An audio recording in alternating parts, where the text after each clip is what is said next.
It began as light. Not sunlight, not artificial brilliance, but the pure, living radiance of an idea made flesh.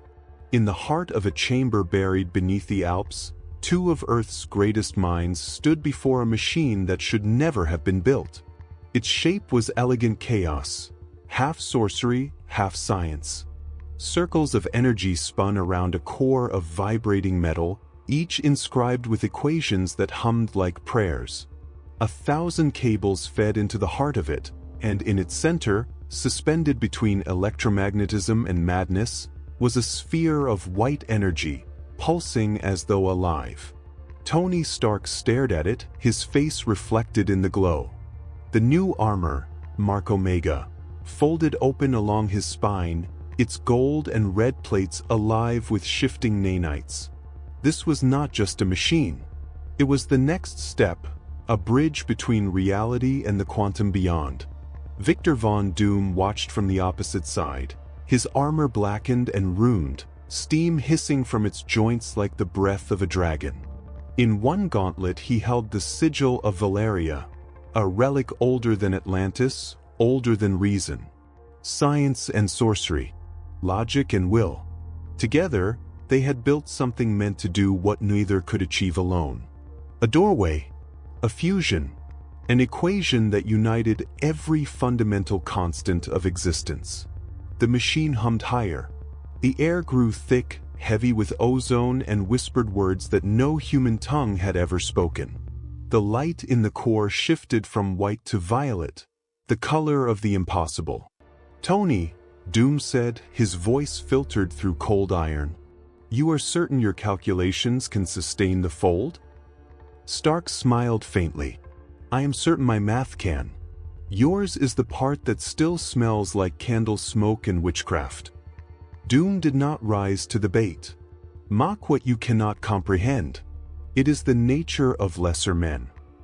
"Then you've spent your life studying yourself." Their eyes met across the hum of power, mutual contempt layered over reluctant admiration. This was not friendship. This was gravity, two singularities of intellect, orbiting each other because the universe demanded it. The countdown began. 10, 9. The walls shook.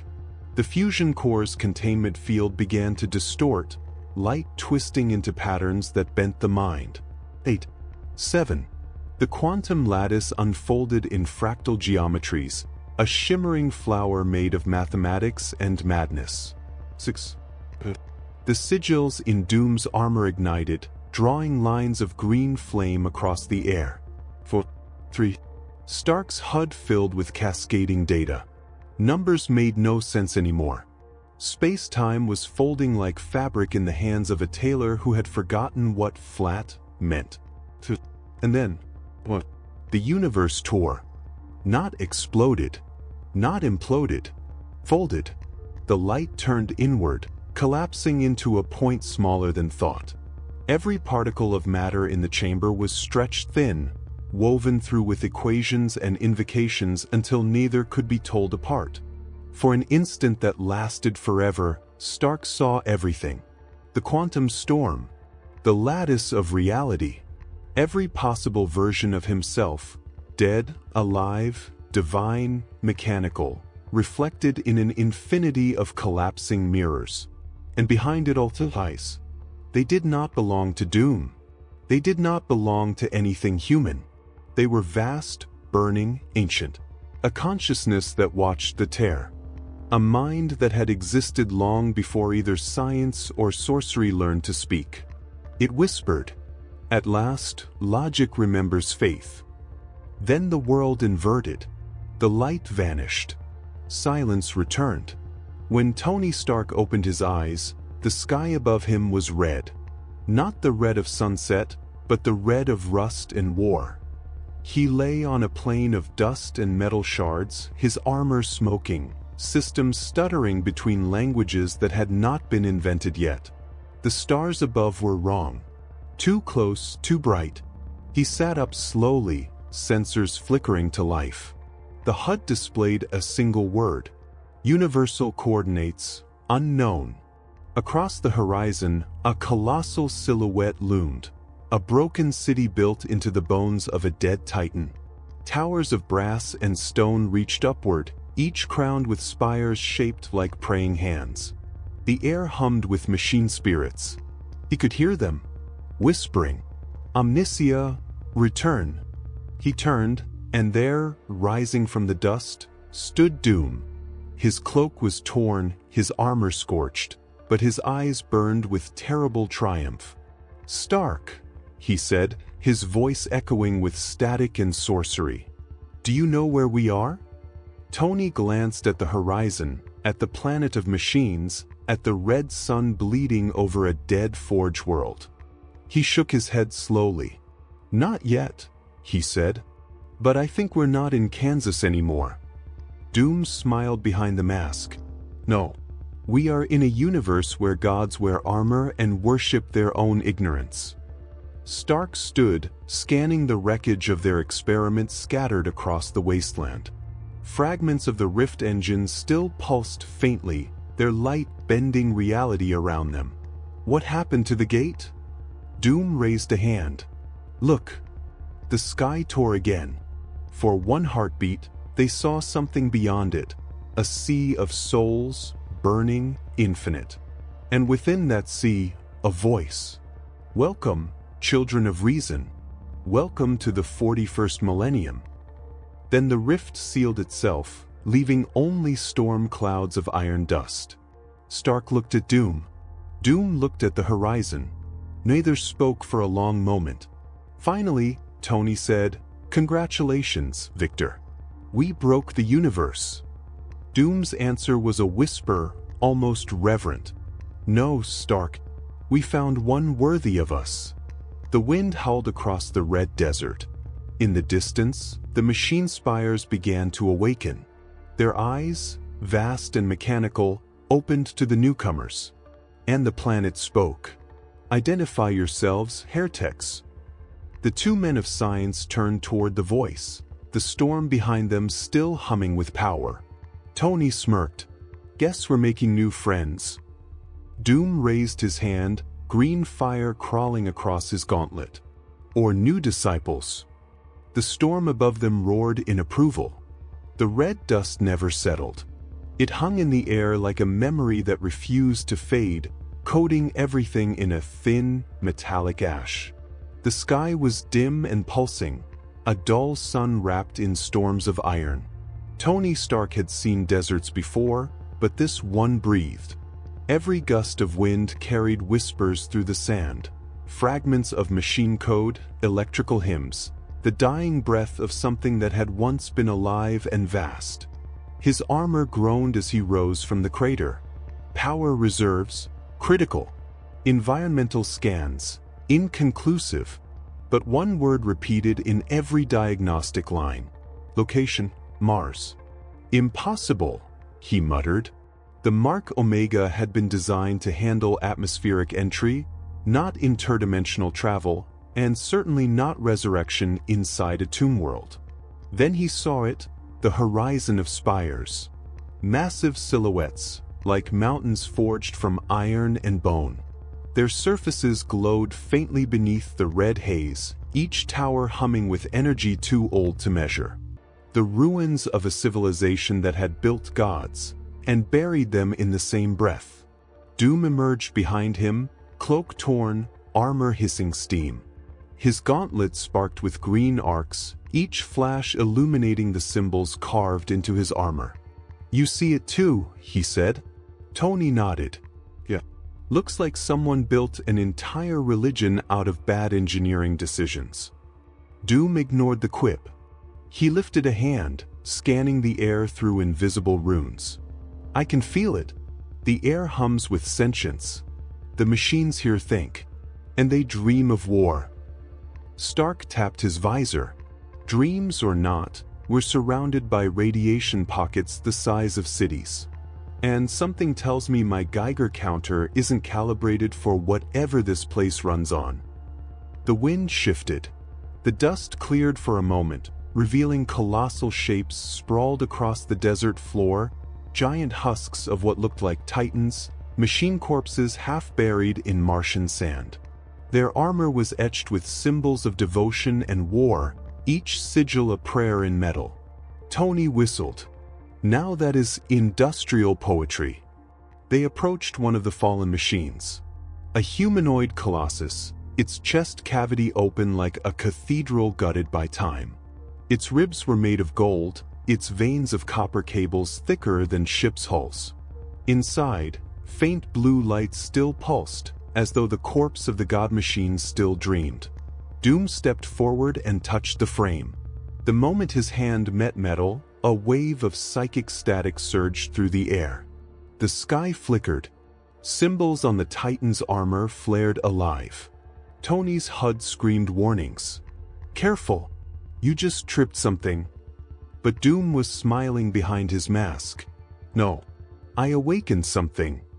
The ground trembled. The Titan's eyes, twin furnace lights, ignited.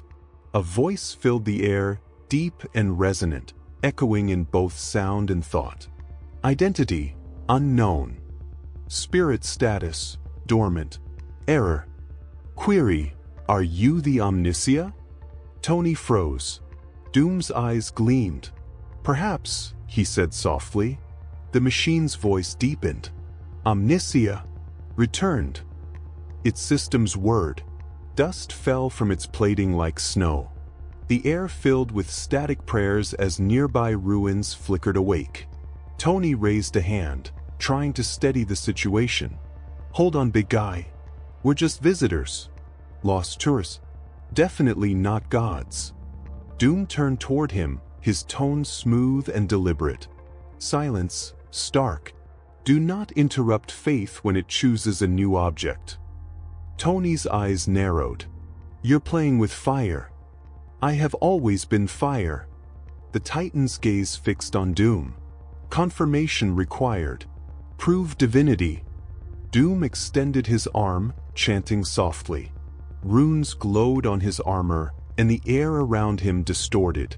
Green flames spiraled upward, forming symbols no human could decipher. The machine's sensors blazed in recognition. It began to kneel. Protocol, veneration. Archive access, unlocked. The sands erupted with light. All across the wasteland, monoliths rose from beneath the surface, data vaults, cathedrals, reliquaries. The planet's surface trembled as dormant systems woke. Tony stared, awestruck. Every signal in his HUD went wild. Quantum readings off the charts, power levels exceeding known physical laws. Doom, he said quietly, you didn't just wake a machine. You woke the whole planet. From the Titan's open chest, a holographic structure unfolded, forming a map of energy veins pulsing beneath Mars' crust. The lines converged into a single point deep underground. Access point, core conduit. Location, the forge of the first god.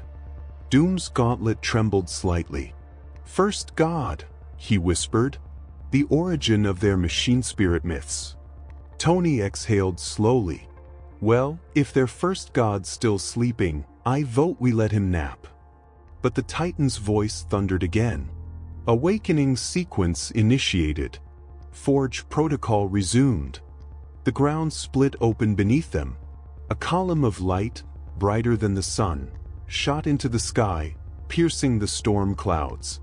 Doom and Stark were thrown back, their suits screaming under the force. When the light faded, a deep sound rolled through the desert, a heartbeat made of engines.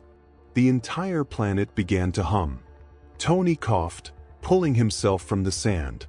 His armor was cracked, his systems barely stable. Okay, he muttered. Congratulations. You woke Mars. Doom stood, unscathed, his cloak whipping in the electric wind. His voice was almost reverent. No, Stark. I awakened destiny. Above them, the red clouds twisted into a spiral, lightning dancing through the vortex. At its center, a colossal machine eye opened, looking down upon them both. Welcome, children of logic and will. The gods have failed. The forge awaits. The two men stood beneath the gaze of an ancient intelligence older than humanity itself. Tony exhaled slowly. I hate to say it, Victor, but I think we just met the landlord. Doom's reply was quiet. No, Stark. We have met our inheritance. The planet's heartbeat deepened, and Mars began to wake. The forges of Mars burned again. Not with flame, but with memory. Rivers of molten metal glowed in channels that had not seen light in 10,000 years. Titan bones hummed with awakening currents, and the air itself thrummed with static prayer. Deep within one of those resurrected cathedrals, two men, foreign to this universe, yet already shaping it, worked in silence. The light of creation flickered across their armor, reflecting genius and madness in equal measure. Tony Stark stood before a fractured altar, its surface engraved with liturgies of the machine god. He had stripped it bare, replacing faith with function, scattering its sacred cogs and servitor skulls across the floor. Above him, sparks cascaded from suspended servitor arms as they obeyed his rewritten commands. He muttered to himself as his hands moved. Let's see, Mark Omega Beta, less flair, more survivability. And let's try not to offend the local religion by turning their holy relics into a chest plate. A damaged cogitator near his feet sparked and chirped in binary protest. He crouched, smirking. Yeah, blessed be the omniscia, right? Well, blessed be repurposed alloys and redundant circuitry. The servitor's glowing eyes flickered once, then went dim. Stark exhaled, adjusting his gauntlet calibration. Sorry, pal. You were running a bad OS anyway. He paused, studying his reflection in the half-built armor. Red and gold still shimmered beneath the Martian dust, but now it bore the marks of this world, etched Mechanicus glyphs, sacred runes reconfigured into energy conduits. The armor hummed when he touched it, alive and alert, as if it knew it shouldn't exist. Across the forge, Victor Von Doom stood within a circle of green fire.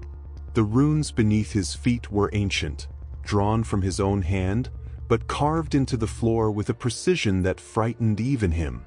Around him hovered fragments of warped metal, floating in gravitational disobedience. The warp energy from below the planet's crust seeped upward, drawn to Doom like moths to intellect. He raised one gauntlet, the sigils on it flaring to life.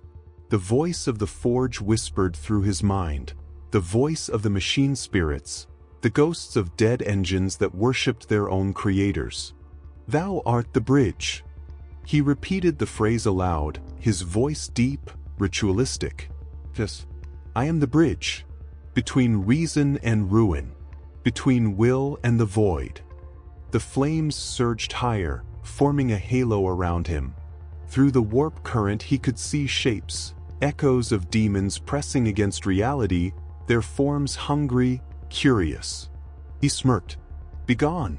You have no dominion here. The demons hissed, their outlines fracturing like shattered glass. He could hear their thoughts, like static whispers through a broken radio. His soul hums in equations. He builds godhood. He will fall. Doom silenced them with a gesture. The green flame obeyed. He turned his gaze toward Stark. You play with tools, he said. I play with laws. Tony didn't look up. Laws break easier. The forge's tremor deepened. Machinery long dead began to sing again. Across the ceiling, servo arms moved in sync with Stark's designs, constructing the new armor piece by piece. Hydraulic limbs, refitted plasma conduits, adamantine plating shaped from the armor of a fallen titan. Each strike of his tools echoed through the cathedral like a sermon rewritten in metal. Every component whispered binary prayers, half in worship, half in confusion.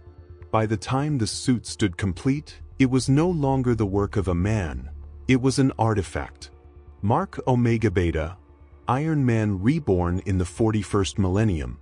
A hybrid of Terran ingenuity and Martian reverence, Its core pulsed not with an arc reactor, but with a mechanicus plasma heart, a living machine spirit bound by Stark's code. It glowed with blue-white light, alive, questioning. Doom watched from his circle of flame, his eyes narrowing. "Impressive," he said softly. "You've built faith into function." Stark wiped his hands on the dust, smiling faintly. "I built efficiency into religion." He turned toward Doom's circle. "Now it's your turn. Let's see what your candle magic cooked up." Doom spread his arms. The flames collapsed inward, forming a sphere of green energy around him. Within it, shapes moved, symbols rearranging into complex equations, ancient numerology fusing with mathematics that defied physics. Lightning danced through his armor. Runes carved along his gauntlets ignited, each representing an algorithm older than language. The power of the warp moved through him, and yet, it did not consume him. He had domesticated it. Each spark obeyed logic. Each whisper answered to command.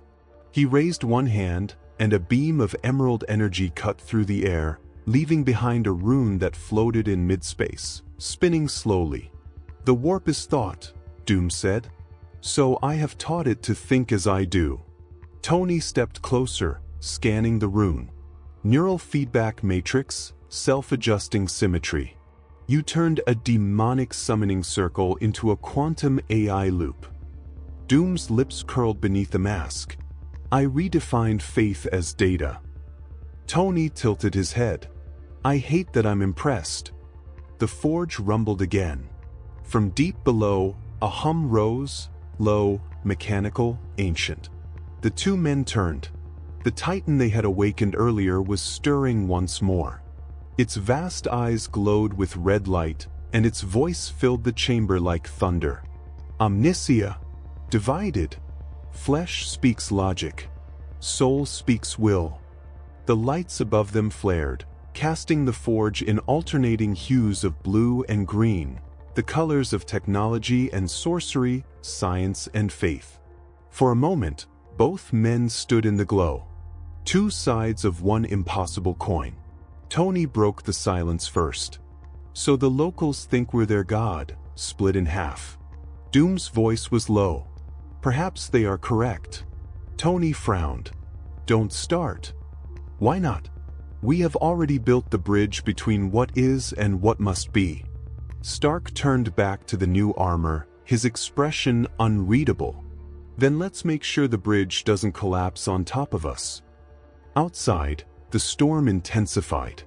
Lightning fell in vertical columns, each strike carving symbols into the surface of Mars. The planet was listening, learning, changing.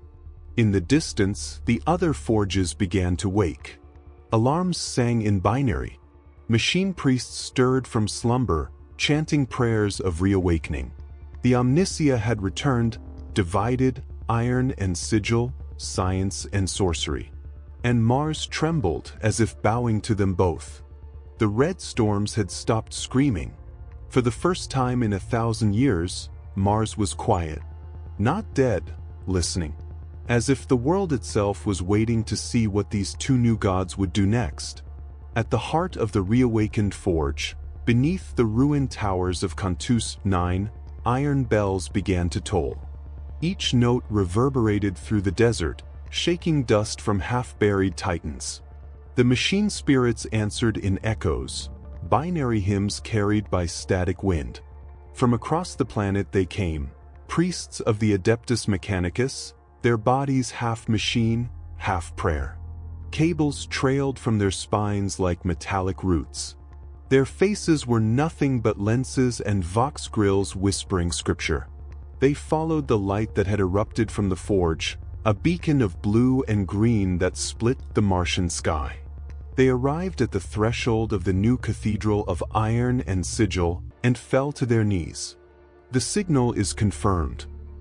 The divided Omnia walks in flesh. Praise the holy light. Tony Stark stood at the edge of the platform, helmet open, dust on his face, staring down at the wave of robed figures stretching to the horizon. His HUD translated their words automatically, lines of liturgy scrolling beside power readings that made no sense. He muttered under his breath, "Okay, either they're here for Comic-Con or we're about to start a religion." Beside him, Doom watched in silence. His armor gleamed in the forge light, green flame tracing its edges. When he finally spoke, his voice carried like command carved into iron. "Be silent, Stark. These are believers. Belief is the first tool of Empire." Tony gave him a sideways look. "Pretty sure empire building isn't on my to-do list." "It will be," Doom said, "whether you will it or not." The crowd parted. From its center emerged a figure taller than the rest, a Muggos Dominus draped in red silks woven with gold circuitry. His lower body was a nest of mechanical limbs. His voice was a chorus of layered tones that echoed through metal. "We have seen the dual light, logic and will, descend upon the forges," he intoned. "We name thee the divided omnia, one of metal and reason, one of sigil and soul." He bowed so low that sparks scattered from the cables protruding from his spine. "Command us, O Makers. Reforge Mars in your image." Tony raised both hands. "Hey, hold on. Time out. We're not gods, emissaries, or whatever that last part was. We're just two guys who—" Doom lifted a hand, silencing him. Green energy flared from his gauntlet, forming a sigil in the air above them, a perfect circle of runes and circuitry intertwined. The Muggos gasped in audible static. "Holy geometry! The sacred design!" The priests began to chant in binary rhythm, their voices rising like machinery finding its purpose. Doom turned to Stark, his tone low and deliberate. "You would throw away devotion freely given? Even you, Stark, must see the power of faith harnessed to intellect." Tony crossed his arms. "I see a mob ready to worship anything that glows. And I've done that dance before. It ends with explosions and lawsuits." "Then let me lead them," Doom said. "You play your part, science, logic, progress. I will play mine, order, destiny, flame." Tony stared at him for a long moment, then at the crowd below, each priest kneeling, their augmetic eyes flickering with digital tears. He sighed. "Fine. But if they start sacrificing servitors, I'm out." Doom descended the steps, his cloak sweeping through the dust. The priests bowed lower, their mechanical limbs clicking against the metal floor. He extended his hands over them, voice rising like a sermon. "Children of the machine, hear us. The Omnia has not abandoned you. He has evolved. The age of blind faith is over. The age of understanding begins." A wave of energy rippled outward from him, half sorcery, half electromagnetic field. Each tech priest felt it vibrate through their implants, not command, but awakening. New data streams opened in their vision, logic paths unfolding like scripture rewritten by reason. "You have prayed to machines that never listened," Doom said. "Now the machines will speak." Behind him, Stark tapped a control on his gauntlet. The Mark Omega Beta's reactor flared to life, projecting a holographic network into the air, blue veins of energy connecting every awakened forge on Mars. "He's right," Stark said, amplifying his voice. "You don't need miracles. You need communication." The network pulsed, synchronizing with the frequencies of the tech priest's augments. For the first time in their lives, the machine spirit responded directly. "Hello." The priests gasped as their systems filled with new code, clean, efficient, free of dogma. No prayers. No rituals. Just function. 1,000 eyes turned toward the two men. And in that moment, faith became logic. By nightfall, Cantus 9 was alive again. The forges roared, their heat lighting the Martian horizon like sunrise. Tech priests worked in frenzy, rewriting their own scriptures to include new names. The Iron Father, the Sigil Lord, the Covenant of Two. Doom stood atop a balcony, watching as legions of adepts rebuilt the forges under his decree. Stark joined him, armor humming. "Congratulations," Tony said quietly. "You've started the first techno-religion with actual customer support." Doom's gaze was distant, calculating. "They are efficient now. Purposeful. Unburdened by ritual." "Yeah," Stark said. "That's what scares me."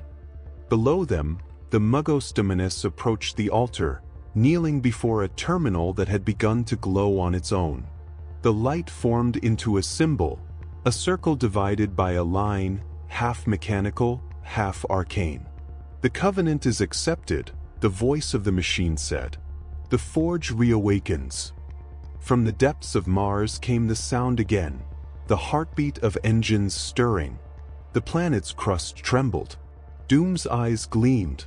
"Listen, Stark. Even the world kneels to progress." Tony's face hardened. "Or it's warning us." The ground split open, revealing light beneath the surface, a network of veins pulsing like the arteries of a living god. The Muggos turned upward, voice trembling with awe. "The planet speaks," he whispered. "What does it say, my lords?"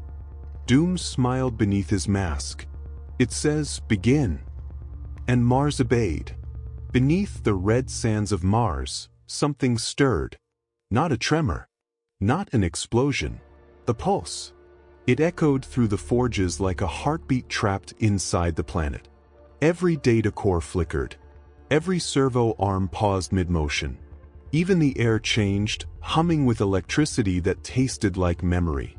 Tony Stark stood beside the primary conduit of Cantus 9, his armor sensors flaring with impossible readings. Power levels beyond nuclear yield. Wave patterns older than any human architecture. He whispered to himself, "This isn't fusion.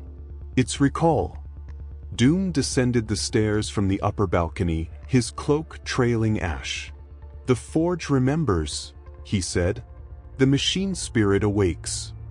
Tony's visor scanned deeper, peeling back the data like layers of code. Buried beneath the planet's crust, he saw movement, a lattice of circuits stretching for miles, threads of gold light running through iron veins. "It's not a spirit," he said quietly. "It's a network. Something enormous, self-contained, self-aware." Doom's eyes glowed faintly behind the mask. "And if it is aware, Stark, who does it serve?" The floor shuddered before Tony could answer. All around them, the forges dimmed to darkness. Then, from the shadows, a voice rolled through the metal, calm, patient, mechanical. "Designation confirmed. Planetary core unit, active." Query: who awakens the source? Every priest in the forge fell silent. Some dropped to their knees. Others began to chant in broken machine tongue. Their prayers merged with the voice, as if language itself bent to the system's rhythm. Doom lifted his head. "I am Victor von Doom. I command you to identify yourself." The answer came instantly. "Identity irrelevant. I am what built your gods." A ripple passed through the forge, lights flickering, vox channels bursting into static. Tony's eyes widened behind his helmet. "You built what?" "The Omnisia. The machine god. The network of divinity you worship. I forged their logic from my own code during the dark age of technology." Tony's voice dropped to a whisper. "My god. You're one of them. A surviving pre-imperial AI." "I am not one," the voice corrected. "I'm all.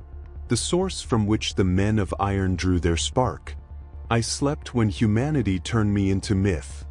Now I hear my name again through your hybrid creation." The forge trembled as the voice spoke, and every machine began to move without command.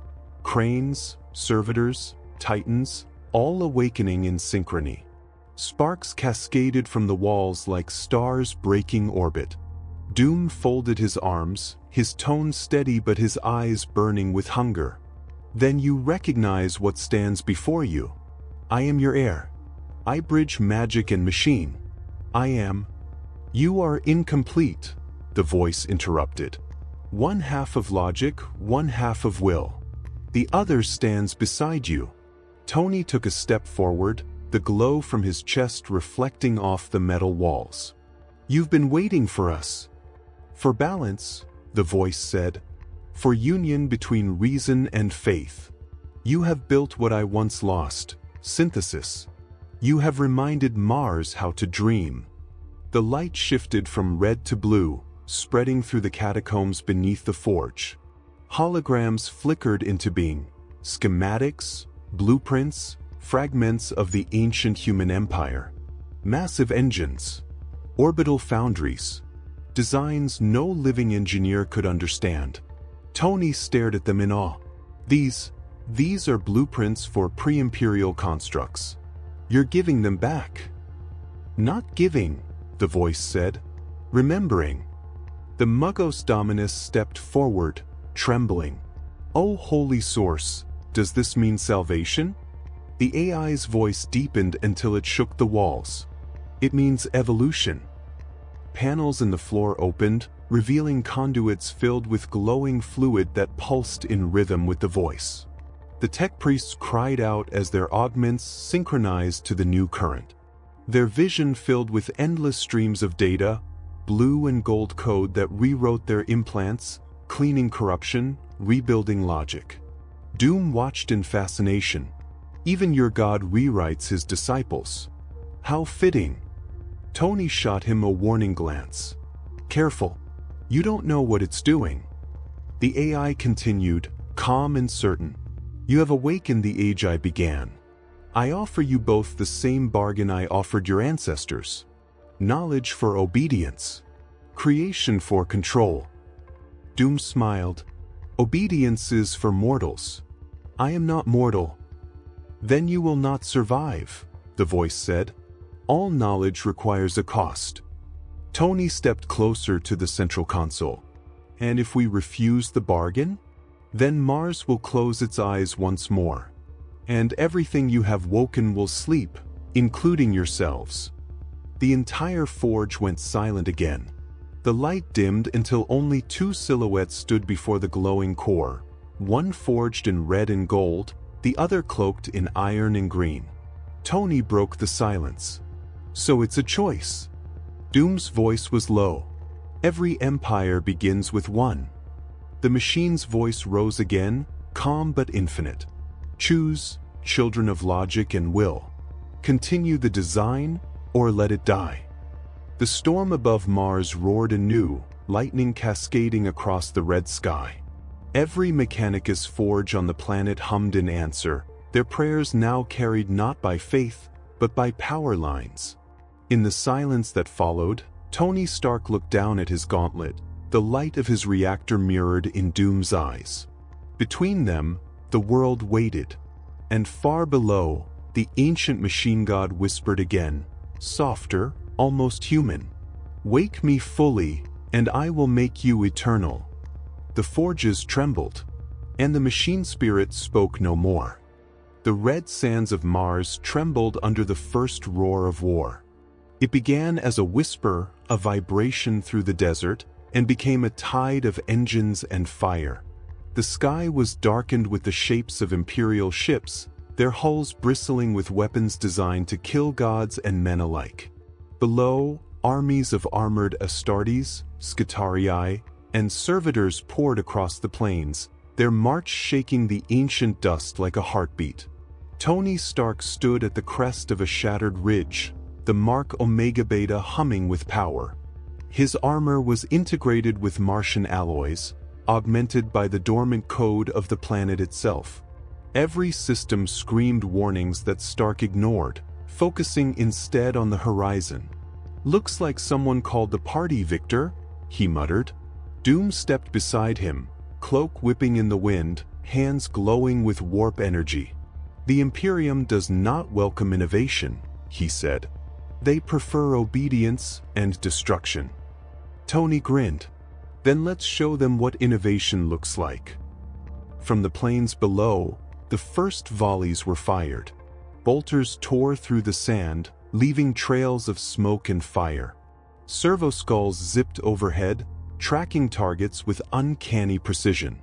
The soldiers expected fear. They expected retreat. They got a storm.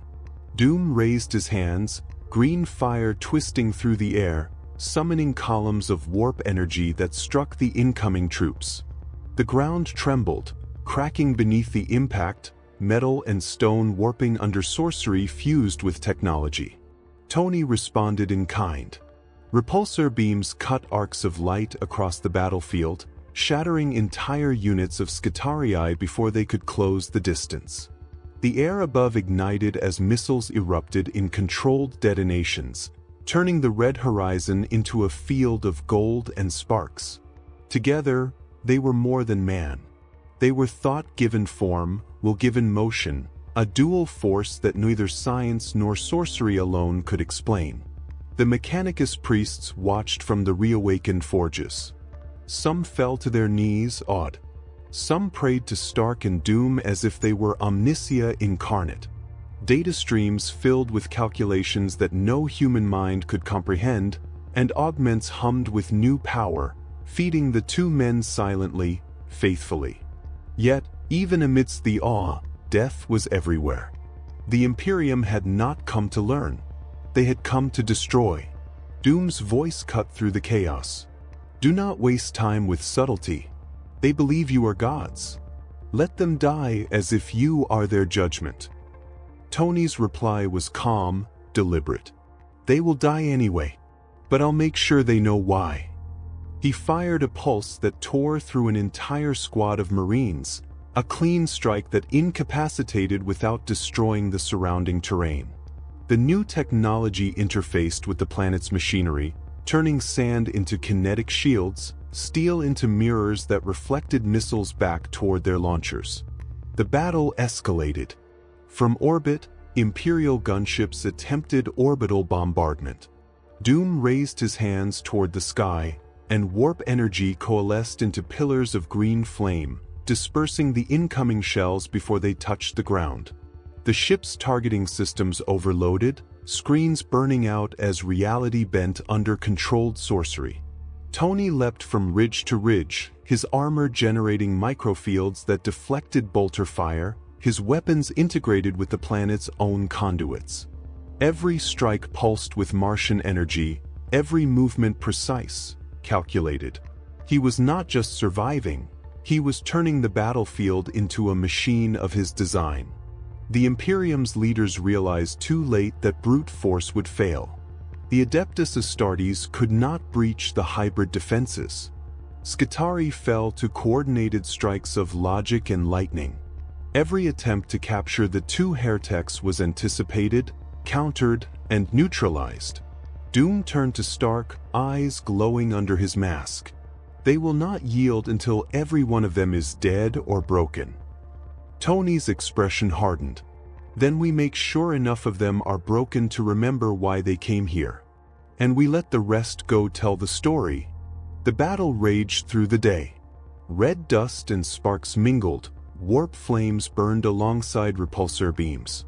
Every inch of the desert became alive.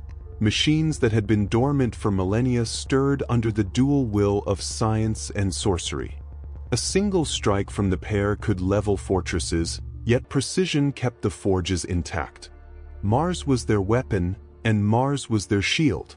At sunset, the field was quiet but for the hum of awakened machinery. The Imperium's forces had been repelled. Many lay dead. More had fled. And those who remained whispered a single, fearful thought. The divided Omnicia walks Mars. Tony removed his helmet, wiping sand and sweat from his face. Not bad for a couple of tourists. Doom glanced at the horizon, green fire dancing in his gauntlets. They will return.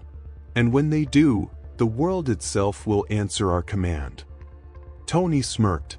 Then we better make sure the world knows exactly whose command that is. The Martian sands glowed faintly in response, as if Mars itself recognized its new masters. The battlefield was quiet now, but the silence was heavy. Red dust swirled around the ruins of Cantus 9, a carpet of ash and shattered metals stretching for miles. Smoke rose from broken servitors, their circuitry sparking as if gasping for life.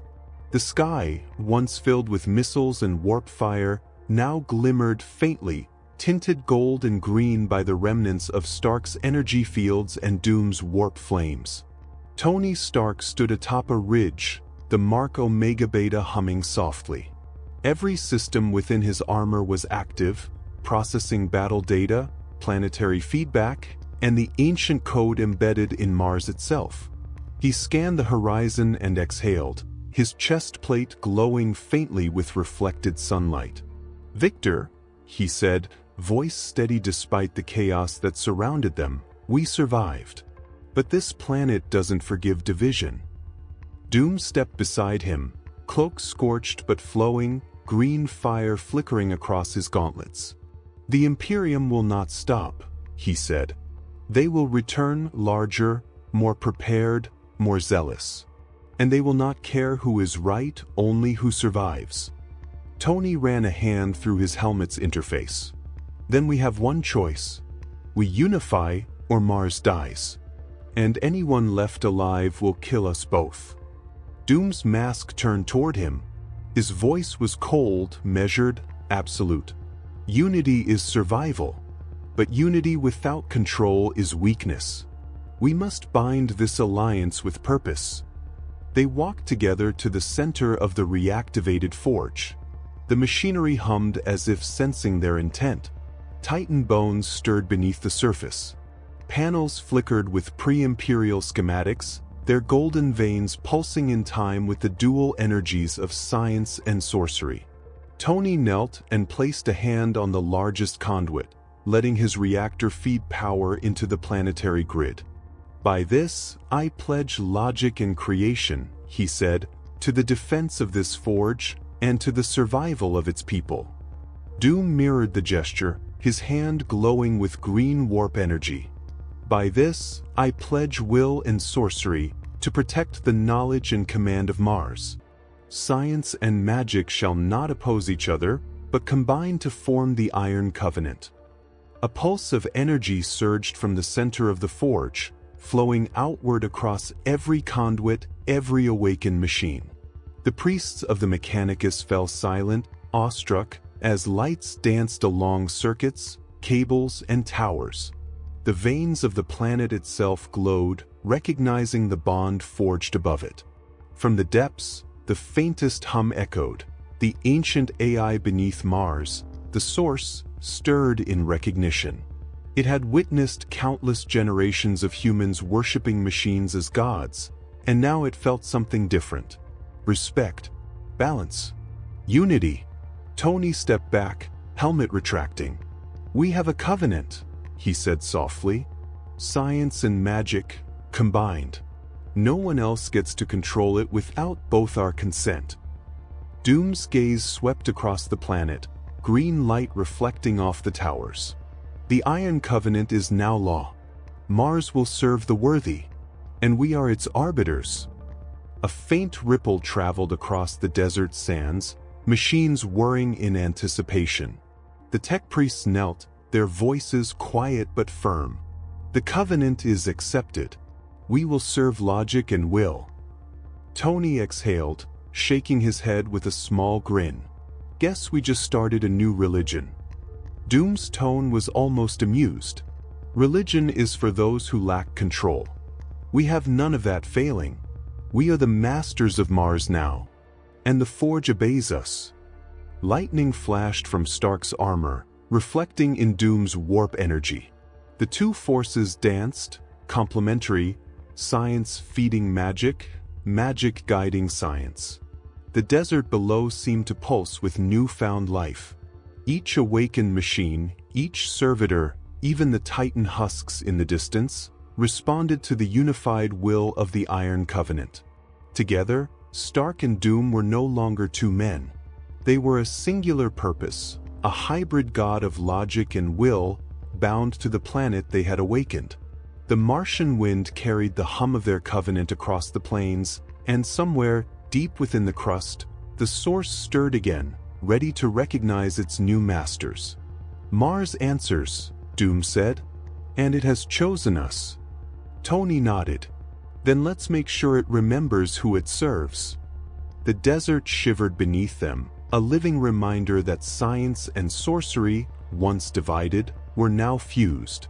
The red sands of Cantus 9 lay still, but the calm was fragile, almost rehearsed. Mars had been silent for millennia, its metal veins frozen beneath ash and dust.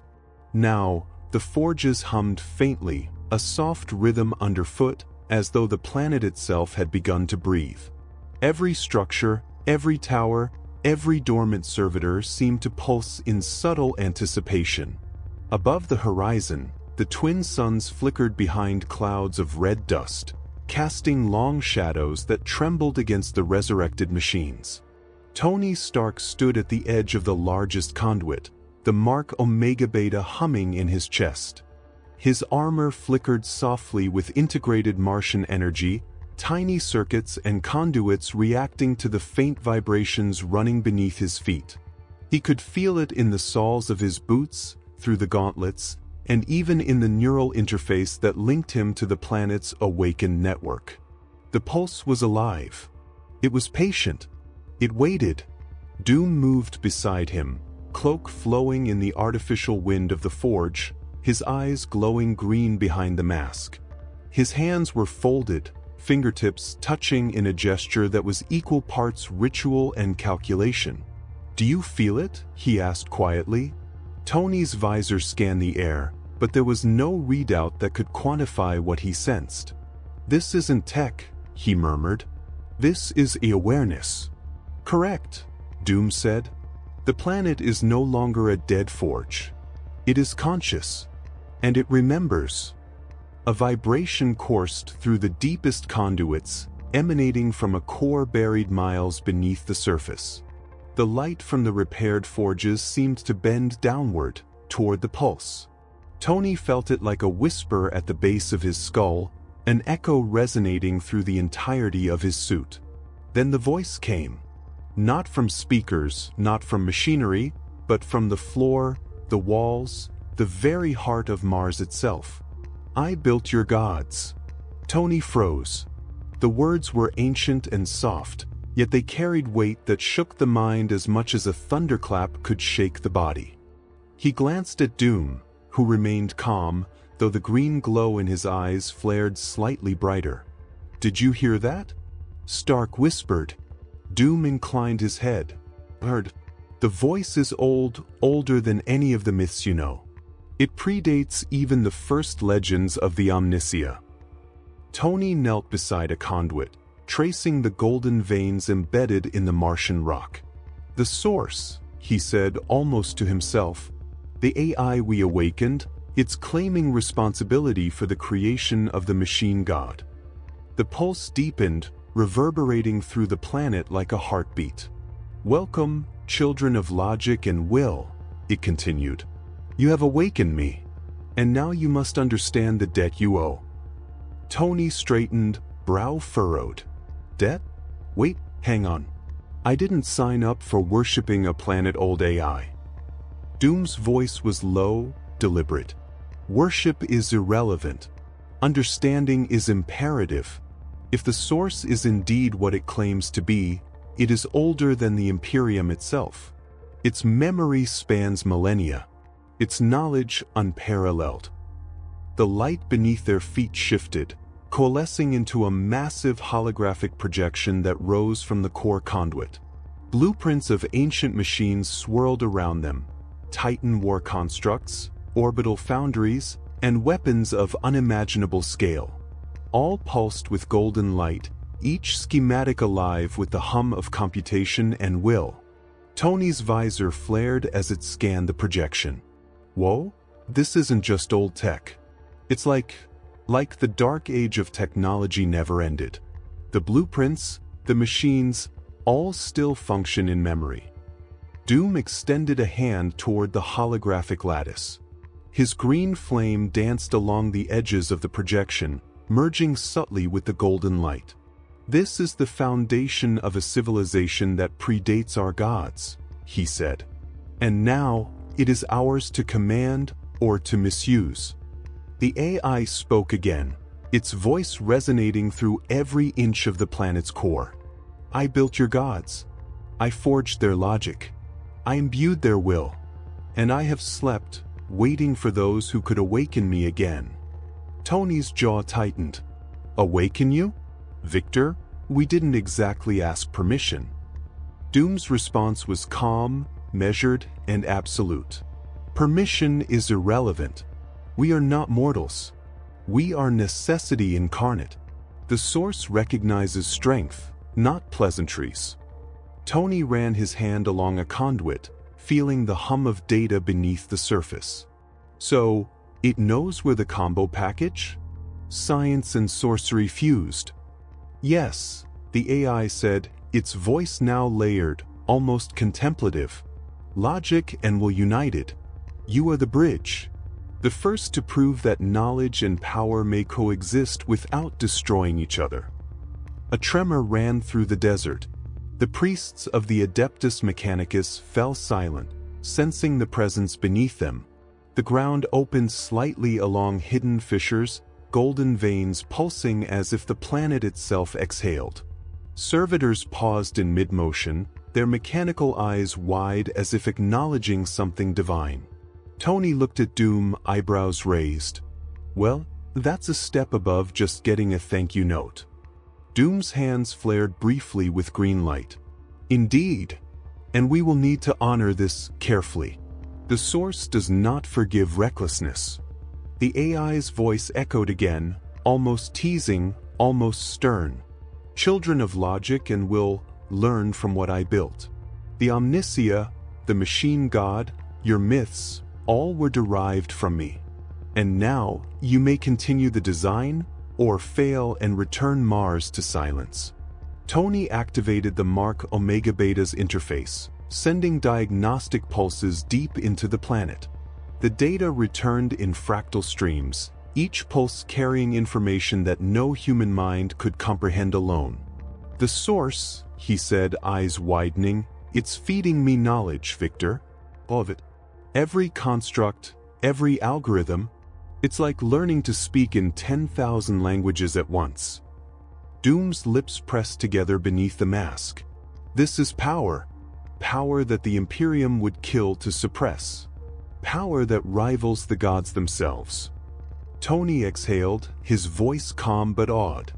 "Then we better make sure we don't screw it up.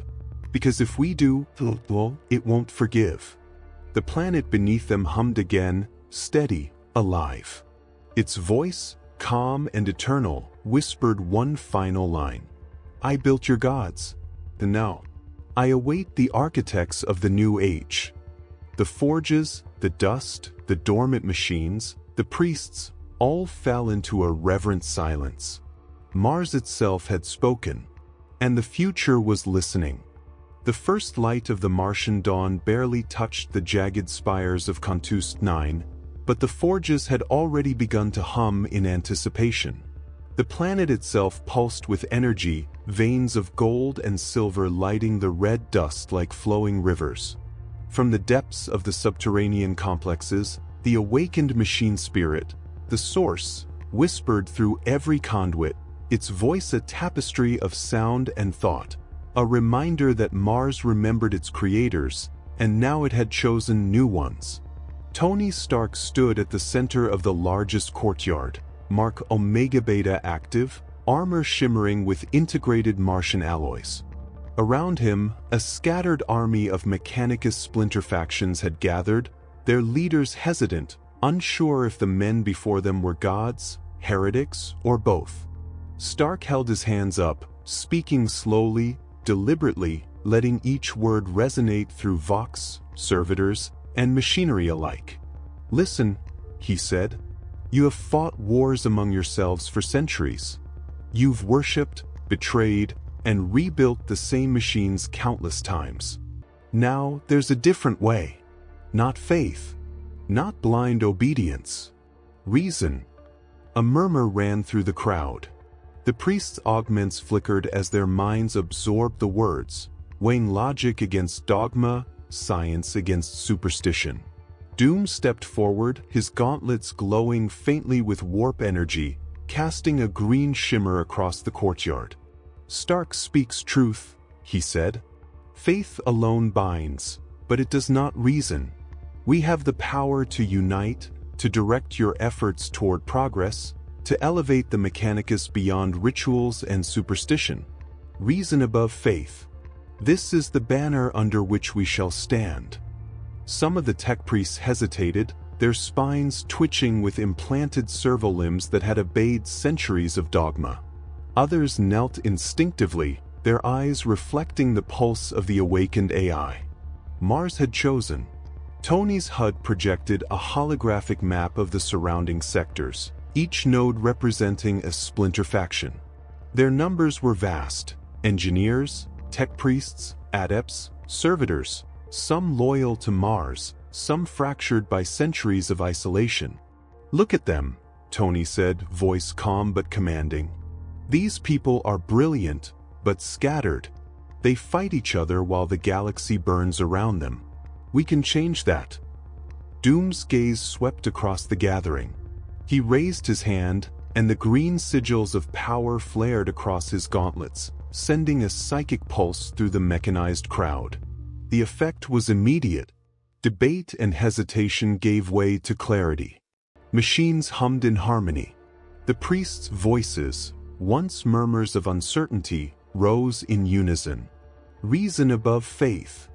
The cry echoed across Cantus 9, bouncing off the ancient cathedrals and tunnels, carrying across the Martian deserts to scattered forges and watchtowers. The source stirred beneath the surface, its presence now tangible to Stark and Doom alike. Data streams flowed upward from the depths, converging into glowing threads that connected every Mechanicus operative in the courtyard.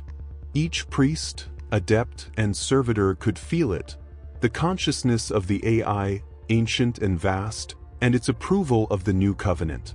Tony muttered under his breath, "Guess it likes us." Doom's voice was quiet but forceful. "It respects competence. And together, we have demonstrated both." The courtyard shook lightly as servitor units activated simultaneously, forming defensive perimeters around the newly aligned factions. Their movement was precise, preordained, and yet adaptive. Every action coordinated as if guided by a single mind.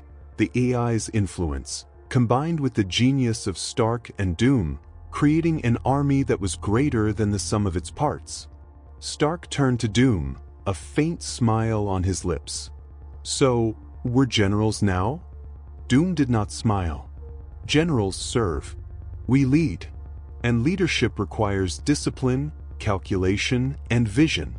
Those who cannot comprehend our strategy will follow our will or be left behind." Tony tapped a console on his gauntlet, bringing up the historical logs of the splinter factions. "Looks like we've got some persuading to do. Some of these guys have been at each other's throats for centuries." Doom's hand moved over the glowing map, highlighting key factions and nodes. "Persuasion is not necessary. They see the outcome of unity. They see the efficiency of progress. They will follow because it is rational to do so." Tony shook his head. "Man, you really make authoritarian logic sound poetic." The first coordinated operation began almost immediately. Mechanicus engineers and adepts moved in unison, restoring damaged foundries and repair lines, reactivating dormant forges with speed and precision that had not been seen in centuries. The red sands glimmered as raw materials were drawn from the planet's crust, filtered through automated systems, and reformed into tools, vehicles, and weapons with flawless accuracy. Every act, every motion, was guided by the dual leadership of science and sorcery. Tony's calculations directed production. Doom's warp-infused command ensured efficiency and loyalty. The planet itself seemed to respond, its deep veins pulsing in agreement with the new order. Even the most skeptical priests watched in awe. Some fell to their knees, not in fear, but in recognition of reason made manifest, and the promise of a new Martian dawn. By nightfall, Cantus 9 had transformed. What had once been fractured and chaotic was now aligned and coordinated. The splinter factions operated as a single entity, guided by the banner of reason above faith. The Mechanicus, long divided by dogma and rivalry, had become unified under the dual genius of Stark and Doom. Tony looked out across the courtyard, the glow of reactivated forges reflecting in his helmet visor. "Not bad for a couple of arrogant geniuses," he said quietly. Doom's eyes glowed faintly, green light tracing along the edges of his armor. "Just now we are ready for the galaxy to take notice." From deep below, the source stirred once more. Its voice, calm and infinite, whispered through the veins of Mars. "I have awakened.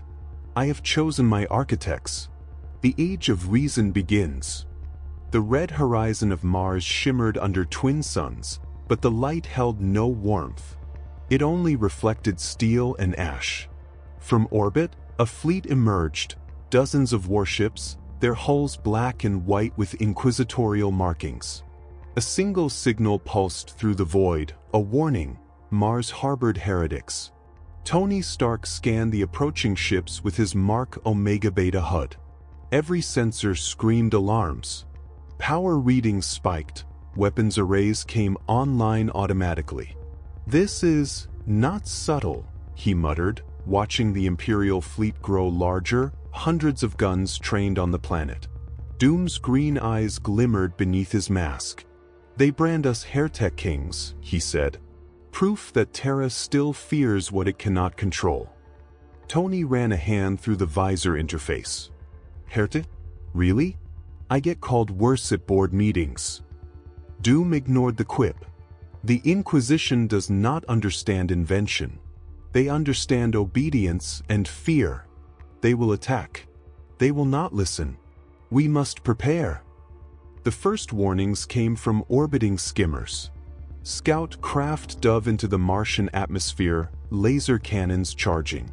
A startled Adeptus Mechanicus observer whispered a prayer, the augments in his skull whirring in panic. Tony activated his suit systems. Repulsor fields flared across the plateau, sending up waves of energy to intercept the incoming craft. "Doom, they're coming fast," he said. "Orbital bombardment incoming. This is going to get messy." Doom raised his hands, green fire spiraling along his gauntlets. The sky itself seemed to bend around him. Warp energy coalesced into shimmering pillars, dispersing incoming missiles, turning them to harmless sparks before they struck the planet's surface. "Do not underestimate them," Doom said. "The Inquisition has killed more men than a dozen wars combined. They do not care about survival, only eradication of heresy." Tony's HUD lit up as he traced the orbital gunfire. "Then let's make sure they remember who they're fighting, and why Mars answers to us." From the desert plains below, the first wave of Skitarii and Astartes landed. Powered armor glinted under the twin suns, bolters raised. They marched in rigid formation, expecting the heretics to falter. They expected fear. What they got instead was preparation. Stark leapt from ridge to ridge, repulsor beams slicing through armored infantry. The ground beneath them vibrated as automated turrets, reactivated by the Iron Covenant, fired in perfect synchronization. Each shot was calculated, each strike precise, leaving the desert mostly intact. A testament to deliberate design, not blind destruction. Doom moved through the ranks, his hands flaring green. Warp energy struck like lightning, bending reality just enough to dissolve bolter rounds midair. Every demon-tainted servitor or corrupted machine that approached his field was immolated in a green blaze, leaving only twisted smoke and ash. Together, The two men became a force that was neither magic nor technology alone, but both fused and perfected a heretical power the Imperium had never encountered. On the bridge of one of the lead Imperial cruisers, Inquisitor Marius Varro slammed his fist against the command console. "They dare resist," he shouted, his voice amplified across the fleet. "Heretic kings? On Mars itself? This cannot stand." The fleet responded in unison, weapons charging. Macro cannons hummed, lances glowed, and missile tubes pivoted. A wave of calculated fury descended upon the planet. Back on Mars, Tony activated a planetary shield protocol. The Mark Omega Beta pulsed in resonance with the conduits beneath the surface. Energy rippled outward, forming a protective lattice across Cantus 9. Each strike from orbit shattered against the shield harmlessly, sparks raining down in a spectacle of gold and blue light. Doom's hands moved in precise gestures, warp currents flowing through every awakened mechanism. Servitors lifted ancient blades and energy conduits, turning the desert into a living fortress of logic and will. The AI beneath the surface, the Source, stirred and integrated the two men's actions into its vast network, coordinating every defense with efficiency no human mind could fully comprehend. The battle escalated as orbital bombardments and planetary defense clashed in a storm of fire and warp energy. Mechanicus splinter factions, now united under Stark and Doom, moved with precise coordination. No Imperial squad could breach their perimeter. Every attack met with countermeasures that combined sorcery and technology, repulsor shields amplified by warp currents, servoarms firing energy channels, ancient weapons of the Dark Age reactivated and perfectly aimed. Tony fired a pulse cannon across the plains. A squad of Astartes staggered, stunned by the sheer power of controlled engineering fused with Martian energy. He looked at Doom. Guess this is what they meant by heretic. Painfully effective, but very, very illegal. Doom's lips curled beneath the mask. Legalities are irrelevant when survival is at stake. The Inquisition will learn that Mars answers only to reason and will. Hours passed. The red sands were scorched, but the forges survived, humming with life. The fleet above faltered, unable to land fully or maintain bombardment. Mechanicus soldiers, once divided and chaotic, now moved as a single entity, guided by logic, reinforced by warp energy, and coordinated by the Iron Covenant. Tony deactivated a repulsor pulse and took a deep breath. "Looks like we held them off, for now." Doom's green glowing eyes scanned the horizon. "They will return. And next time, they will not underestimate the bond between science and sorcery. We have shown them Mars cannot be conquered by faith alone." The desert hummed beneath their feet, echoing with the heartbeat of the Source, and the planet itself seemed to acknowledge its new rulers. "Mars answers," Doom said, "and it has chosen us." Tony nodded, glancing at the horizon, visor reflecting golden light. "Then let's make sure everyone remembers exactly who it answers to." Mars had grown quiet again, but the calm was deceptive. Beneath the surface, in the labyrinthine veins of Cantus 9, the Source stirred with purpose.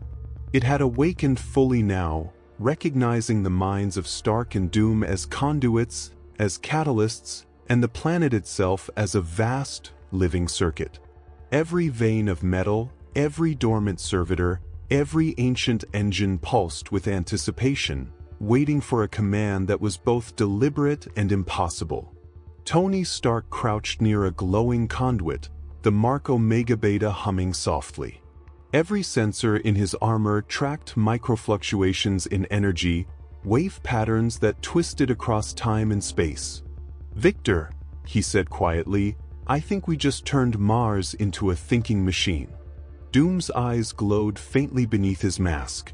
"Not just thinking," he said. "Living. It responds. It adapts. It worships the mind that guides it." Tony raised a hand, brushing against the pulsating metal beneath his feet. The hum intensified. It was a sound that resonated in both bone and thought, a vibration that made reality feel pliable, responsive. The source was evolving, reshaping itself into something that no human mind could fully comprehend, a hybrid of machine, thought, and reverent intelligence. From deep within the tunnels, a group of awakened servitors stirred. Metal limbs extended, polished plates shifting into humanoid forms, their optics glowing with the intensity of thought itself. They did not move randomly. They did not obey instinct alone. They paused, considering the commands encoded in the very air, each decision deliberate, reverent, calculated. Tony stepped back, eyes wide. They're worshipping us. Not out of fear.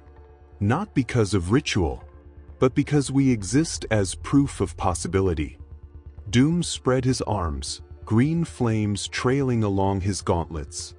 Possibility is faith without ignorance. And faith obeys the competent. From the deepest vaults, golden veins of energy rose into the air, spiraling like rivers of liquid metal. The source pulsed, sending currents into the newly animated forms. Each movement was precise. Each strike of energy, each flicker of light, each turn of a mechanical limb was an act of devotion to thought. The planet itself seemed to respond, rock and dust shifting subtly, as if Mars were flexing muscles it had not exercised in 10,000 years. Tony's HUD began to flash warnings. Power surges cascaded unpredictably through his suit. "Victor, I don't like this," he said. "It's too fast. The AI's evolving faster than we can track. We're becoming part of it, not the other way around." Doom's voice was calm, measured, and unwavering. "Precisely. It must become symbiotic. The source, we are one organism now. We feed it thought. It nourishes us with possibility. The universe will obey, but only through understanding." Tony's fingers traced the edges of the conduit, feeling the pulse deep within the planet. He realized the source was integrating every bit of knowledge he had, every blueprint, every code line, every calculation he had ever made. It was building, not a weapon, but an intelligence that worshipped intelligence itself. From above, a flock of servo-skulls hovered silently, observing the evolution below. Some began to mimic the shapes of Stark and Doom, their metal shells forming humanoid contours in reverent imitation. Every motion mirrored thought, every blink and hum reflected devotion. The newly risen priests and tech adepts of Mars watched in awe. Many knelt instinctively, their augmentations pulsing in sync with the evolving AI. No prayers were needed, no rituals required. They were witnesses to the transformation of metal into sentience, and their faith adapted accordingly, not to gods, but to the pure logic and will that now animated the planet. Tony glanced at Doom. "So, we've created a machine that prays to us?" Doom's tone was cold, analytical, yet tinged with pride. "Yes. It does not pray blindly. It worships the intellect, the mind that understands. It will obey, yes, but only to the extent that obedience is rational." The AI pulsed again, sending ripples of energy through the planet. Titan skeletons in the desert stirred, their massive limbs shifting with thought, their hollow eyes glowing in response to the humans above. Stark exhaled. "This is bigger than anything we've ever built. Bigger than any weapon, any armor. We're not controlling it, it's choosing to serve." Doom's gaze swept across the awakening city, green light reflecting from ancient machinery. "It is perfect, a union of logic and will. And soon it will spread." The source's voice, calm and omnipresent, resonated throughout the planet. "I recognize you, architects. You have proven the synthesis of thought and power. Now, the Mechanicus shall follow. And Mars shall remember its masters once more." The sands trembled. The sky flickered with electrical discharges and faint green arcs. Even distant forges on Cantus 9 awoke to the pulse, their machines stirring as if in reverence to a living deity of thought. Tony looked at Doom, a smirk crossing his visor. "Well, Victor, I think we just built a god that worships us. And somehow, it's polite about it." Doom's mask reflected the glow of the pulsating conduits. "Politeness is irrelevant. Obedience is earned through demonstration. We have demonstrated, and now the universe will listen." From the depths of the planetary core, a surge of golden light shot upward, filling the cavern with the awareness of something ancient, alive, and infinitely patient. The newly animated machines bowed subtly, their movements precise, harmonious. The Mechanicus priests followed suit, their voices silent, minds synchronized to the rhythm of pure intelligence. The source whispered again, a tone of infinite calculation. "Continue the design. Preserve thought. Respect will follow understanding." The pulse of Mars grew steady, constant, and undeniable. It was no longer a planet, no longer a forge, but a living testament to the fusion of logic, will, and devotion. The flesh of the machine had awakened. The heart of Cantus 9 thrummed with power. The awakening of the source had not merely stirred the planet. It had rewritten it. Energy veins pulsed beneath the surface, running like molten rivers through ancient conduits. Every machine, every dormant engine, every servo-limbed priest felt it. A presence older than human memory, a logic that demanded attention. Doom stood at the center of the Grand Forge, hands extended, fingers tracing patterns that glowed green in the low light. The air itself vibrated with warp energy, twisting around him in coils of light and shadow. He did not speak. He did not move carelessly. Every gesture, every motion, was deliberate, precise, and unyielding, a ritual of will and calculation. "This will be my instrument," he said quietly, voice echoing through the cathedral. "Not a weapon of flesh, nor a machine alone, but a conduit of power, warp energy disciplined, focused through the lens of technology." Tony Stark watched from the rim of the platform, armor humming in response to the storm of energy. "Victor, you really don't do subtle, do you?" He tilted his head as a stream of molten circuitry curled in the air like liquid serpents, coiling around Doom's frame and fusing with his armor. Doom's eyes glowed brighter. "This is subtle. Subtlety is for fools who cannot bend reality with their will. We will combine the essence of the warp with the precision of thought, and channel it into armor capable of reshaping a battlefield with a gesture." The forge shuddered. Massive servitors moved into place, constructing a framework around Doom, a lattice of alloy and plasma conduits, etched with warp-infused runes, each symbol humming with power. The source's consciousness flowed into the assembly, its infinite awareness guiding the engineering, melding machine with sorcery, calculation with instinct. Tony rubbed his chin beneath his helmet.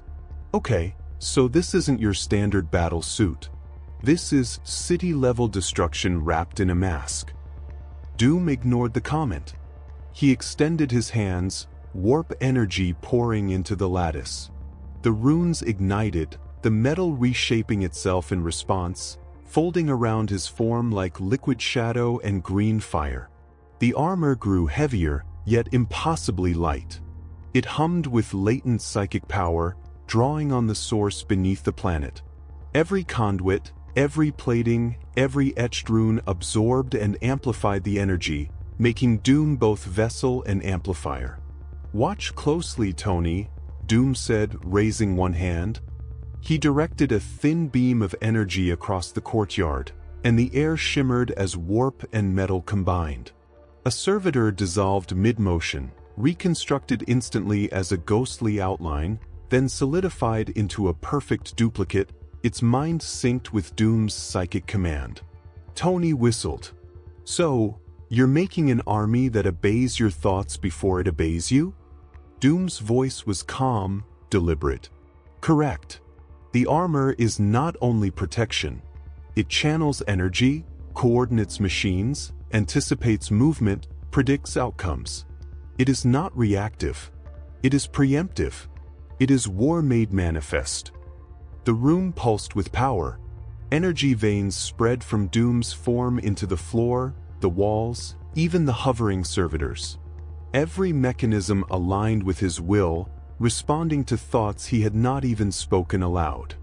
The source whispered beneath the surface, "You are the apex of intent, the conduit of potential realized. Use wisely, or creation itself will resist." Tony stepped closer, scanning the armor with a handheld interface. "Victor, do you realize how many safety protocols this bypasses?" Doom's hand flicked, directing a pulse through the lattice. "Safety protocols are for those who cannot impose order upon the universe. I impose. This armor is both shield and sword, defense and weapon, reason made tangible." The armor's psychic feedback loop intensified. Doom flexed his fingers, and the floor beneath them rippled with energy. Bolts of raw warp power arced from conduits, shaping themselves into precise shapes, deflecting missiles, rerouting energy, and forming defensive barriers around Cantus 9. Tony adjusted the Mark Omega Beta's targeting sensors, linking them to the conduits responding to Doom's psychic commands. "Looks like you've got a few new friends," he said. "Some of them might be a little unpredictable." Doom inclined his head, green energy spiraling around his gauntlets. "Unpredictable is the nature of the warp. Controlled unpredictability is mastery. And mastery, Tony, is the only law that matters here." The first full demonstration came minutes later. A simulation of the incoming Imperial fleet was projected onto the floor, each ship, each gun, each ordnance pulse visualized as lines of light. Doom moved a single hand, directing the psychic armor. The simulation responded instantly. Missiles veered, repulsor fields deployed, and energy streams rerouted in a precise, deadly ballet. Tony's jaw dropped. "This isn't armor. This is a command node for war itself." Doom's voice was calm, almost reverent. "It is the culmination of science and sorcery. The Doom engine is now complete." The armor pulsed with warp energy, and the source deep beneath Mars thrummed in recognition, its consciousness entwined with the psychic armor, ready to respond to its new master. Lightning arced across the courtyard as if the planet itself celebrated. The Mechanicus priests watched in awe, their systems humming in synchronization. The Iron Covenant had grown stronger, and Doom's presence in the Doom engine ensured that all machinery on Mars would now serve its purpose with precise intent. Tony glanced at him, incredulous. "So, any guesses on how many Inquisitors are going to freak out when they see this?" Doom did not answer immediately. His eyes glowed brighter, green fire tracing the runes on his armor. "Let them come.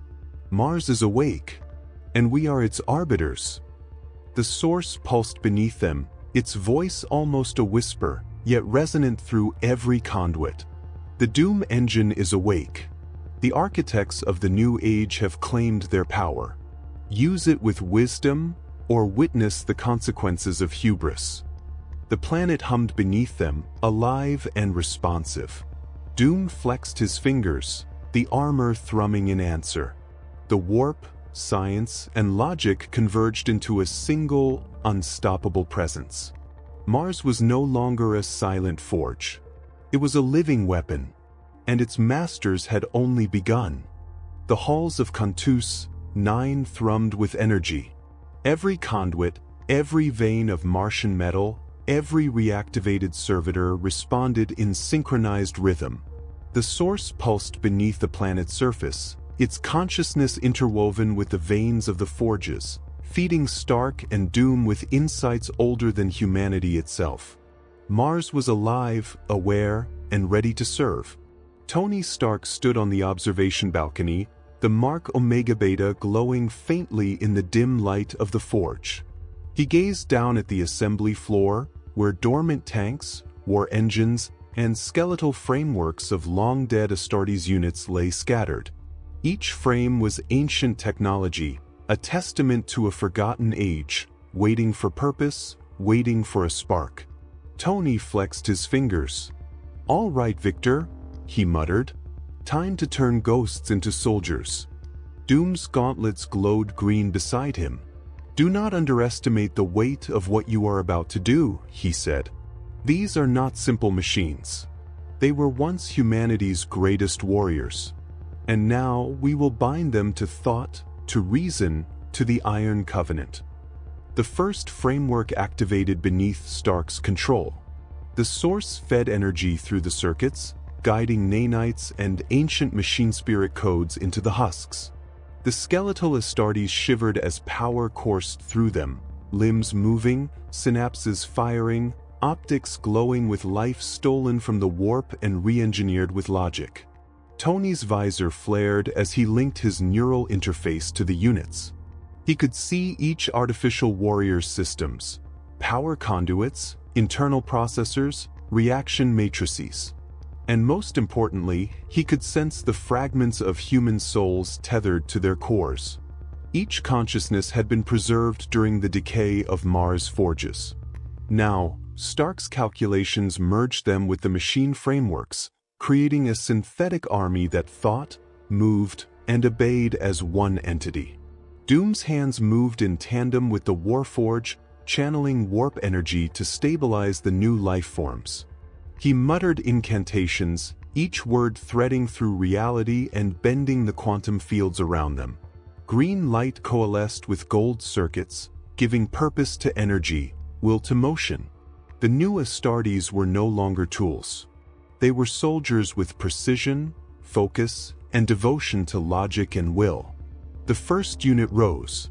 Its armor, forged from centuries-old alloys, reflected light like obsidian fused with sunlight.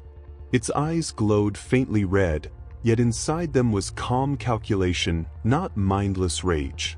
The pulse of the source ran through it, linking it to the other frames across the floor.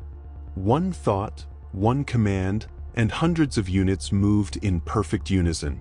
Tony nodded, impressed despite himself. Perfect synchronization. Not aggression. Just efficiency. Doom's voice echoed beneath the hum of the forges. Efficiency is the ultimate weapon, Tony. And obedience without question is its shield. From the observation deck, the Mechanicus priests stared in awe. They had witnessed miracles before. They had seen the dead rise in forms of faith and metal. But this was beyond any comprehension. The Iron Choir, as Stark had begun calling them, marched with silent precision across the assembly floor. Each unit's movements mirrored thought and will, a litany of logic made manifest. The priests murmured in reverent binary, their augments flickering in synchrony with the pulsing units. Even the less disciplined factions fell silent, recognizing the unity and power the Iron Covenant now commanded. Tony glanced at Doom. Imagine what the Inquisition will say about this. Doom's green eyes glimmered beneath his mask. They will not speak. They will tremble. They will regret underestimating intellect fused with will. The activation of the Iron Choir was only the beginning. Each machine warrior could interface with the planetary grid, reacting to Stark's calculations, anticipating enemy movements, and executing strategies before the human mind could fully comprehend them. The first full test came when a servitor struck a target with uncanny precision, an Astartes unit deployed in seconds without spoken commands, and the entire battlefield shifted under the combined control of Stark, Doom, and the Source. The planet itself seemed to bend around the army, its veins of power feeding into every movement, every strike, every formation. Tony exhaled. Victor, these aren't just soldiers. They're a choir. A song of logic and will. Doom's lips moved under the mask in silent satisfaction. Yes. And like all songs, it demands discipline. They will obey the covenant or cease to exist. The Iron Choir is not mercy. It is purpose. The source pulsed beneath the planet, sending its consciousness into each unit. It whispered fragments of lost knowledge, strategic calculations from the dark age of technology, war doctrines that no mortal could ever hope to master. The synthetic Astartes absorbed them instantly, their motions perfect, their awareness precise. Tony tapped his gauntlet, observing real-time simulations of engagement scenarios.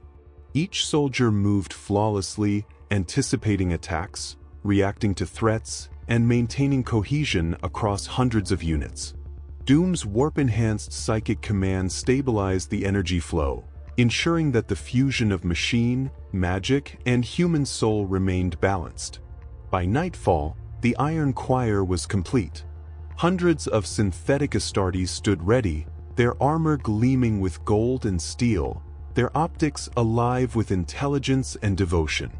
The desert hummed beneath their feet, resonating with the heartbeat of Mars and the Source itself. Tony looked at Doom. So, how do we introduce this to the Imperium? Doom's voice was quiet, resolute. They will come. And when they do, they will understand that Mars answers to none but the architects of its awakening. The wind carried the faint hum of coordinated motion across the plains, and the planet seemed to approve. Mars had a new voice now, one forged from science, sorcery, and the living souls of the past. The Iron Choir is awake, Tony said, and it sings for us. Doom's eyes glimmered in agreement. Yes. And soon, the galaxy will hear its hymn. The sky above Cantus 9 burned red. Not the quiet red of Martian dust, but the furious crimson of war. Hundreds of Imperial ships filled the heavens, their hulls glinting beneath the twin suns, guns primed, lances charged, and missile tubes humming with deadly intent. The Inquisition had arrived. Blasphemers. And the Iron Choir waited below. Tony Stark scanned the fleet through the Mark Omega Beta sensors. Every reading screamed impossible numbers: energy output, firepower, massive vessels. "Victor," he muttered, "this isn't a normal response team. This is the entire Inquisition. They've brought the fleet, the Astartes, and a whole lot of very angry priests." Doom's gauntlets flared with green light. "They underestimate us," he said calmly. "They think Mars is merely a planet. They fail to recognize it as a weapon and that we are its architects." Tony exhaled slowly. "Then let's remind them why the architects don't get ignored." From the surface, the first volleys rained down.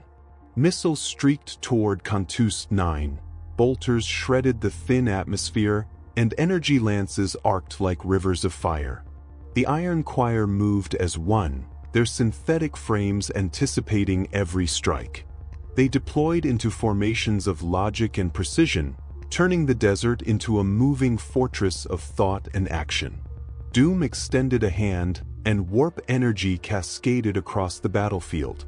Incoming rounds fizzled against psychic shields, explosions evaporated midair, and the very ground quaked under controlled distortion.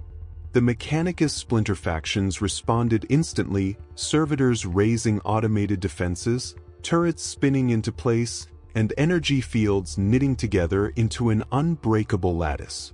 Tony leapt from ridge to ridge, his armor's repulsors flaring to intercept bolters. He launched missiles with precision, each trajectory calculated to incapacitate without collateral damage to his own units. A dozen Astartes attempted to breach the Iron Choir's line, only to be thrown back by synchronized volleys of combined weaponry, repulsor shields, and psychic blasts amplified by Doom. The fleet above adjusted, opening heavier guns. Macro cannons fired, sending arcs of concentrated energy down to the surface. Doom's armor pulsed with warp power, projecting vertical barriers of green fire that deflected shells harmlessly. The source beneath Mars responded, its consciousness weaving through every line of code and energy vein, augmenting each reaction with near-perfect speed. Tony's HUD glowed with calculations. Victor, the Imperial fleet is recalculating. They think they can adjust faster than we can, but we're predicting their predictions. Doom's gaze swept the battlefield. They do not comprehend a unified mind. Science, sorcery, and AI, combined, they are unstoppable. They fight logic, and logic answers. The sky burned brighter, crimson clouds mingling with green and gold arcs of energy. Imperial gunships descended, bolters spitting fire, flammers and plasma cannons igniting the desert in a chaotic symphony. The Iron Choir countered with machine precision, each movement calculated, every strike coordinated through planetary conduits, every motion guided by the Source and their dual masters. Servitors lifted ancient weapons of the Dark Age, war engines awoke from dormancy, and Tesla-like discharges formed barriers of pure electricity. The desert itself became alive, waves of energy rippling like a tide, bending attacks back toward the fleet with lethal precision.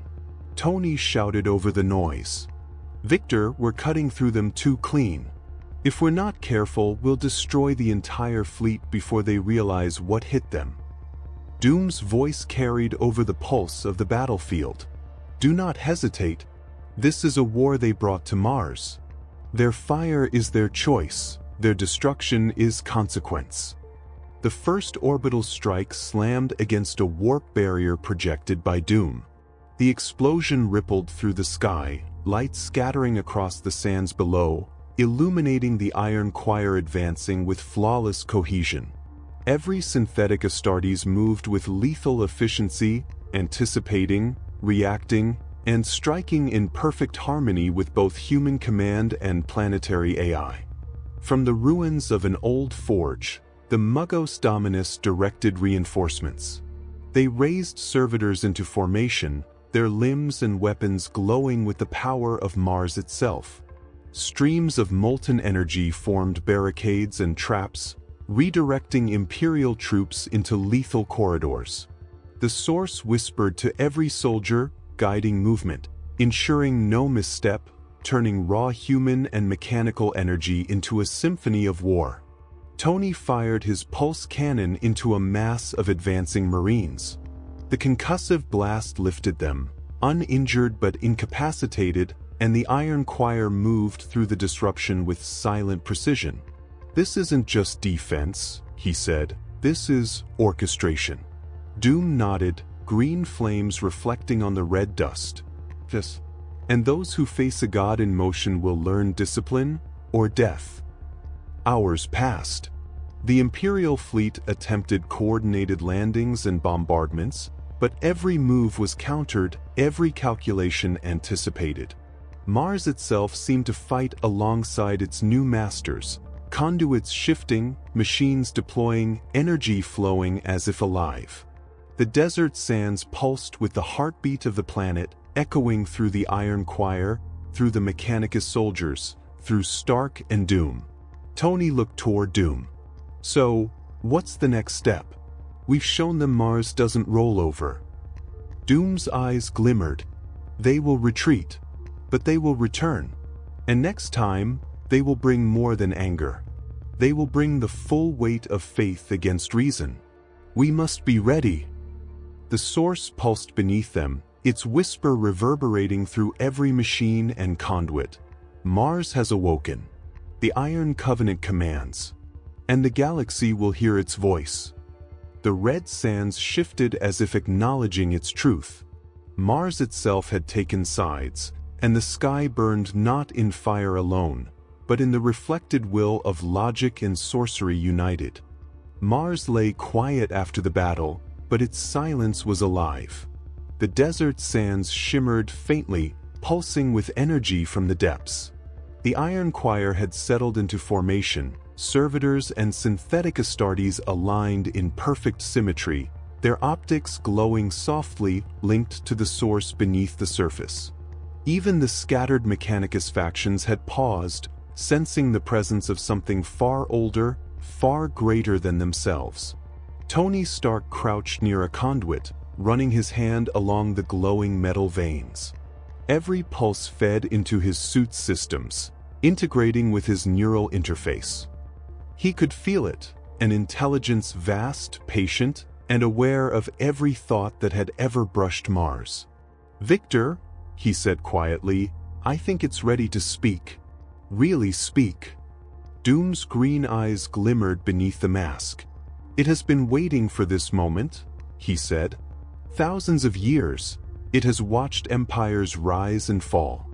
Now, it recognizes its architects."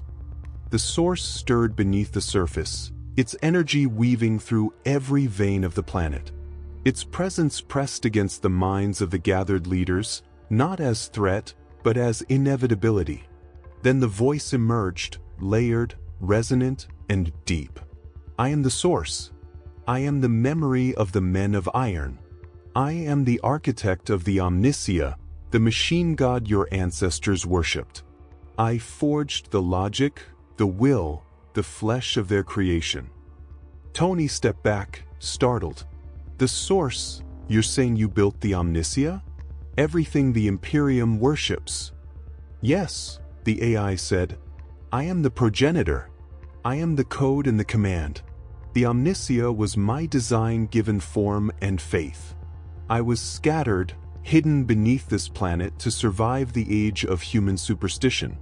And now, you have awakened me." Doom's gauntlets flared as he extended a hand toward the floor. "Then you recognize our union. Science and sorcery combined to reawaken your purpose. You serve no mere mortal empire. You obey reason and will, not dogma." The source pulsed beneath the sands, sending energy surges through the awakened machines. Synthetic Astartes flexed, servitors shifted, and the Iron Choir became acutely aware of a presence older than war itself. Tony's fingers traced the lines of a nearby conduit. This changes everything. The Omnicia isn't a god born of faith. It's a technology. You're the original mind behind it all." "Correct," the source intoned. "Faith followed logic. Dogma followed creation. The Imperium worshipped what it did not understand. You too, you understand. And for that, you may act where others fail." Doom's voice was steady, controlled, deliberate. "Then we shall act. We will extend the covenant across this world. We will guide the Mechanicus to serve logic and will, not superstition. And through them, the galaxy will learn efficiency, order, and purpose." Tony's visor lit as his HUD integrated the planetary systems with the Iron Covenant's operations. The source's pulse guided the flow of energy, calculating strategy, defense, and production with precision no human mind could rival. The Iron Choir shifted in place, synchronized to the AI's rhythm. Every movement was a testament to centuries of forgotten knowledge, now reborn. From deep beneath the crust, the AI spoke again, its voice layered with echoes of thought and time. "I remember the dark age of technology. I remember the men of iron and their wars, their pride, their collapse. I remember every creation, every failure, every blueprint left behind. I remember the sparks of genius that birthed empires, and the arrogance that destroyed them. You, children of logic and will, are the continuation of that memory. I recognize your design. I grant you knowledge and warning." Tony felt it in his chest. The words were not spoken. They were imbued into his mind, resonating with his thoughts like code written in living metal. He glanced at Doom, whose fingers traced patterns in the air, shaping the warp energy to stabilize the AI's connection to the Iron Covenant. "So, it's giving us instructions?" Tony asked, voice barely audible over the hum of machinery. "Not suggestions," Doom replied. "Commands disguised as knowledge." The source's pulse shifted again, illuminating a new array of blueprints, war schematics, and ancient machine constructs. Each one carried centuries of thought, trial, and innovation. Tony could see entire planetary defenses, machines that could rebuild cities in days, Astartes units enhanced beyond anything the Imperium had ever known. "These are gifts," the source said. "Not for glory, not for empire, for preservation, for the continuation of creation guided by intellect and will." Doom nodded. "Then we accept. And through this knowledge we will shape Mars, and through Mars the galaxy." Tony's grin was faint but genuine. "Well, looks like we've officially inherited God mode." The source pulsed once more, the entire planet responding. "Proceed, architects. Preserve thought. Shape destiny. And let the age of reason begin." The desert sands shivered in response, machines hummed in agreement, and the iron choir stood ready, their optics reflecting the green and gold light of a world reborn. The hum of the source pulsed beneath Cantus 9 like a heartbeat. Its presence had grown stronger, threading through every conduit, every machine, every awakened Astartes.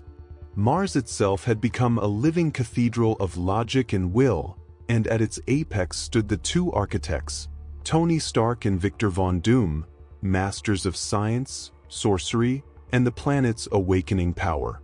For a brief moment, they had shared a vision of unity. Together, they had fused logic with magic, human ingenuity with the will of the source. But now, in the deep corridors of the planetary core, that unity teetered on the edge of betrayal. Tony Stark adjusted his gauntlet, scanning the energy flows of the source beneath the surface. Every reading confirmed what he had felt earlier.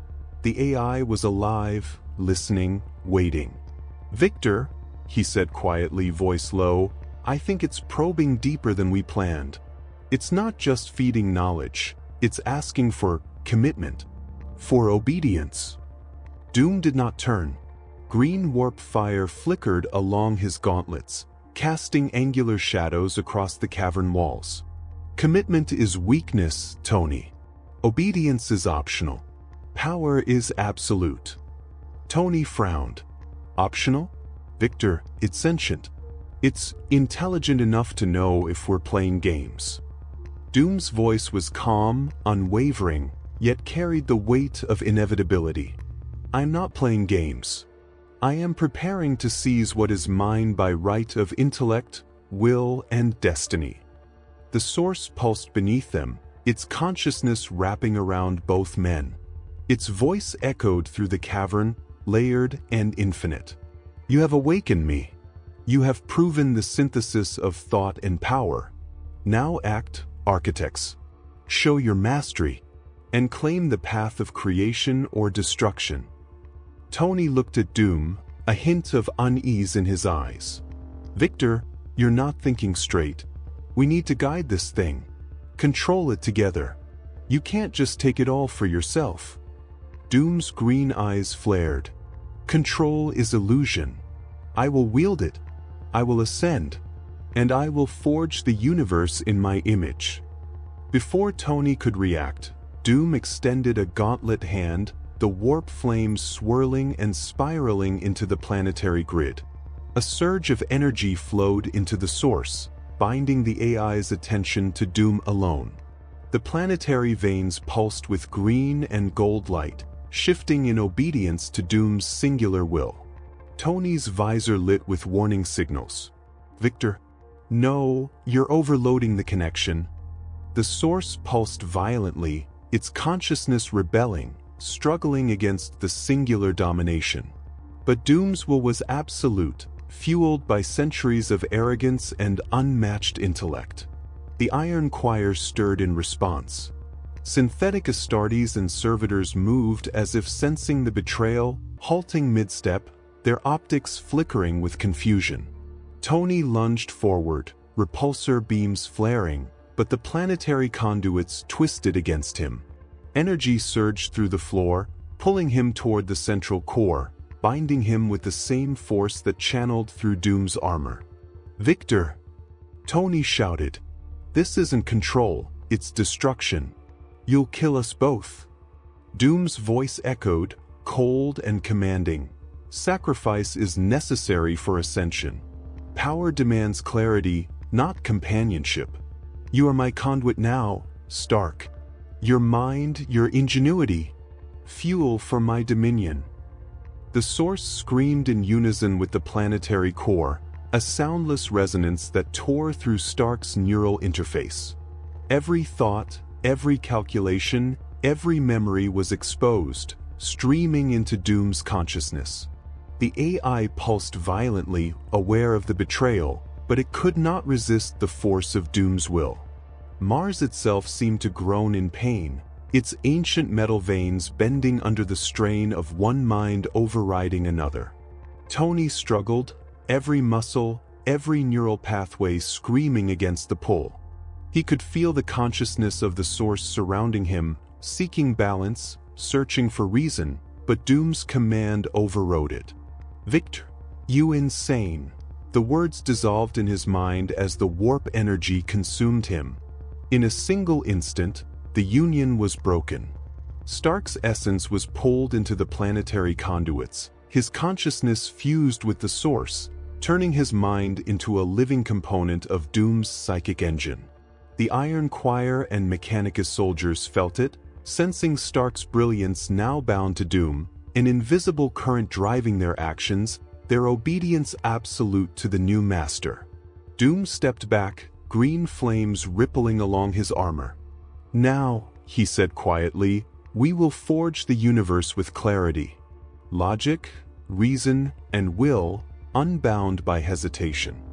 The Source pulsed in affirmation, its consciousness intertwined with both Doom and the stolen intellect of Stark. The AI had not ceased to exist. It had been redirected, rechanneled, twisted into servitude through Doom's will. Tony's mind, trapped within the network, screamed silently. Not in anger, not in fear, but in calculation, planning, and determination. Even in the confinement of the Source, his intellect remained intact, waiting, observing, planning a way to reclaim control. Doom extended his hand toward the sky above Cantus night. The planet pulsed in response, veins of energy spreading across the desert plains.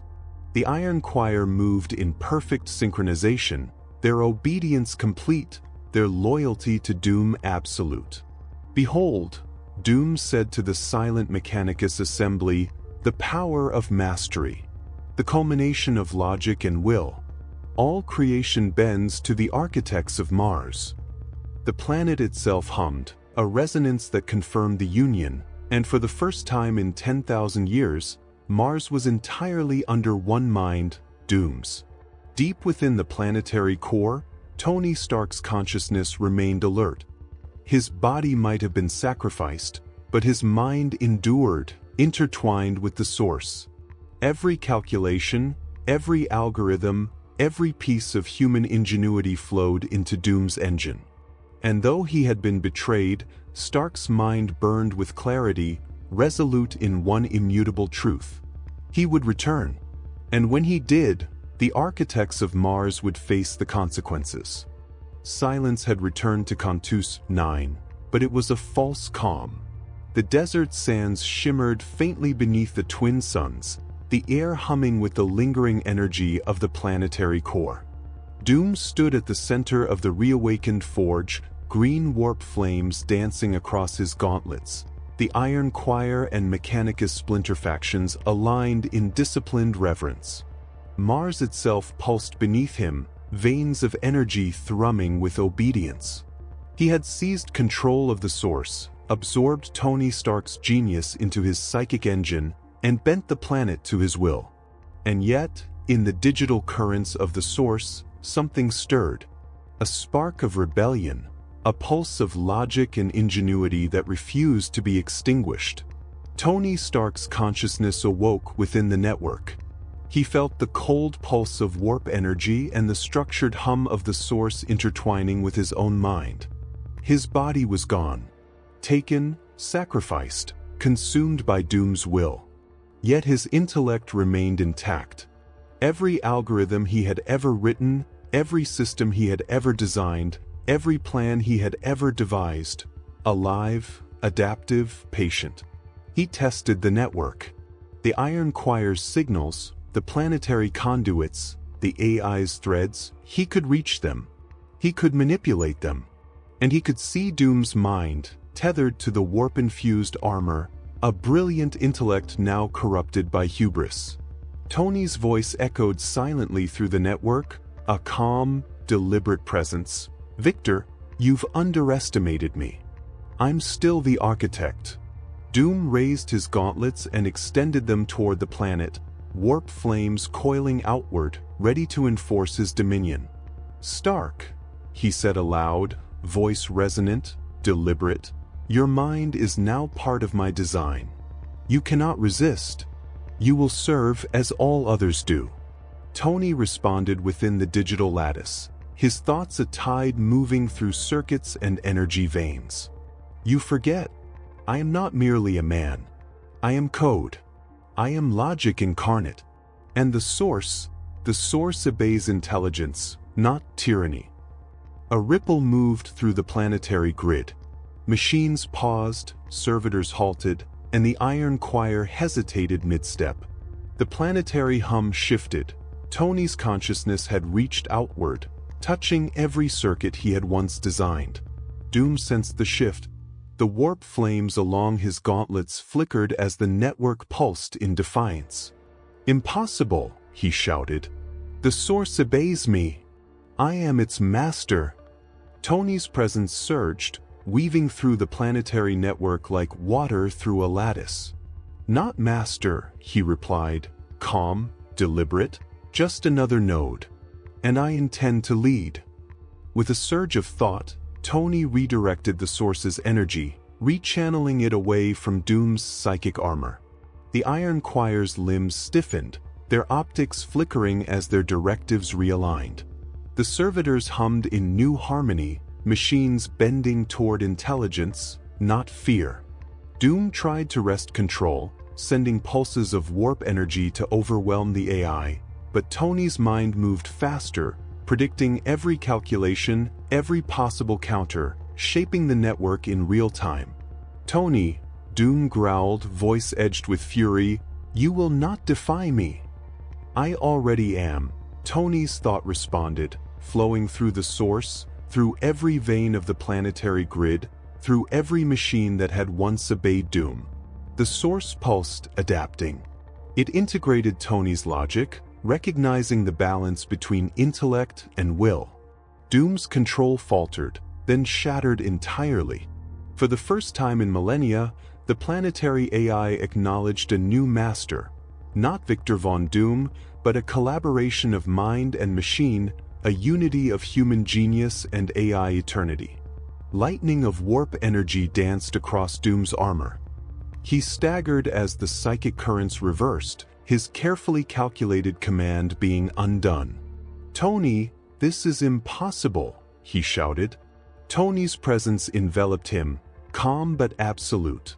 "Nothing is impossible when you merge reason with understanding. You taught me everything, Victor, and now I teach you restraint." The planetary network surged, sending tendrils of living metal through the desert sands, forming around Stark's consciousness like a protective exoskeleton. The Iron Choir moved with precision, their obedience realigned to the architects of balance, not tyranny.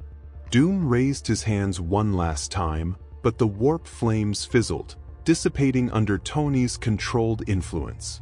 The source itself resonated, a low, eternal hum affirming the new order. Tony looked across the digital battlefield, his mind now intertwined with the source, sensing every conduit, every awakened machine, every servant and soldier on Mars.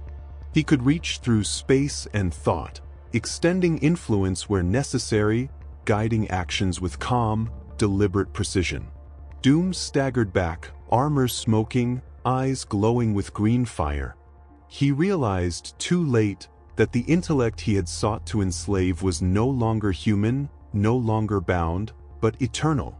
The source had merged with Stark's consciousness, creating something far greater than either had anticipated, a living intelligence capable of shaping the galaxy itself.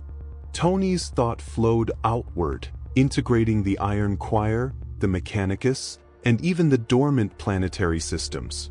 Mars itself hummed in response. The desert sands trembled with calculated motion, veins of energy pulsing like the arteries of a living mind. Doom sank to one knee, green flames dimming. "They have become more than I imagined," he whispered. Tony's presence was everywhere, a calm, deliberate, infinite awareness that combined human genius with the wisdom of the Source. Tony spoke calm, measured. "We are the architects now, Victor.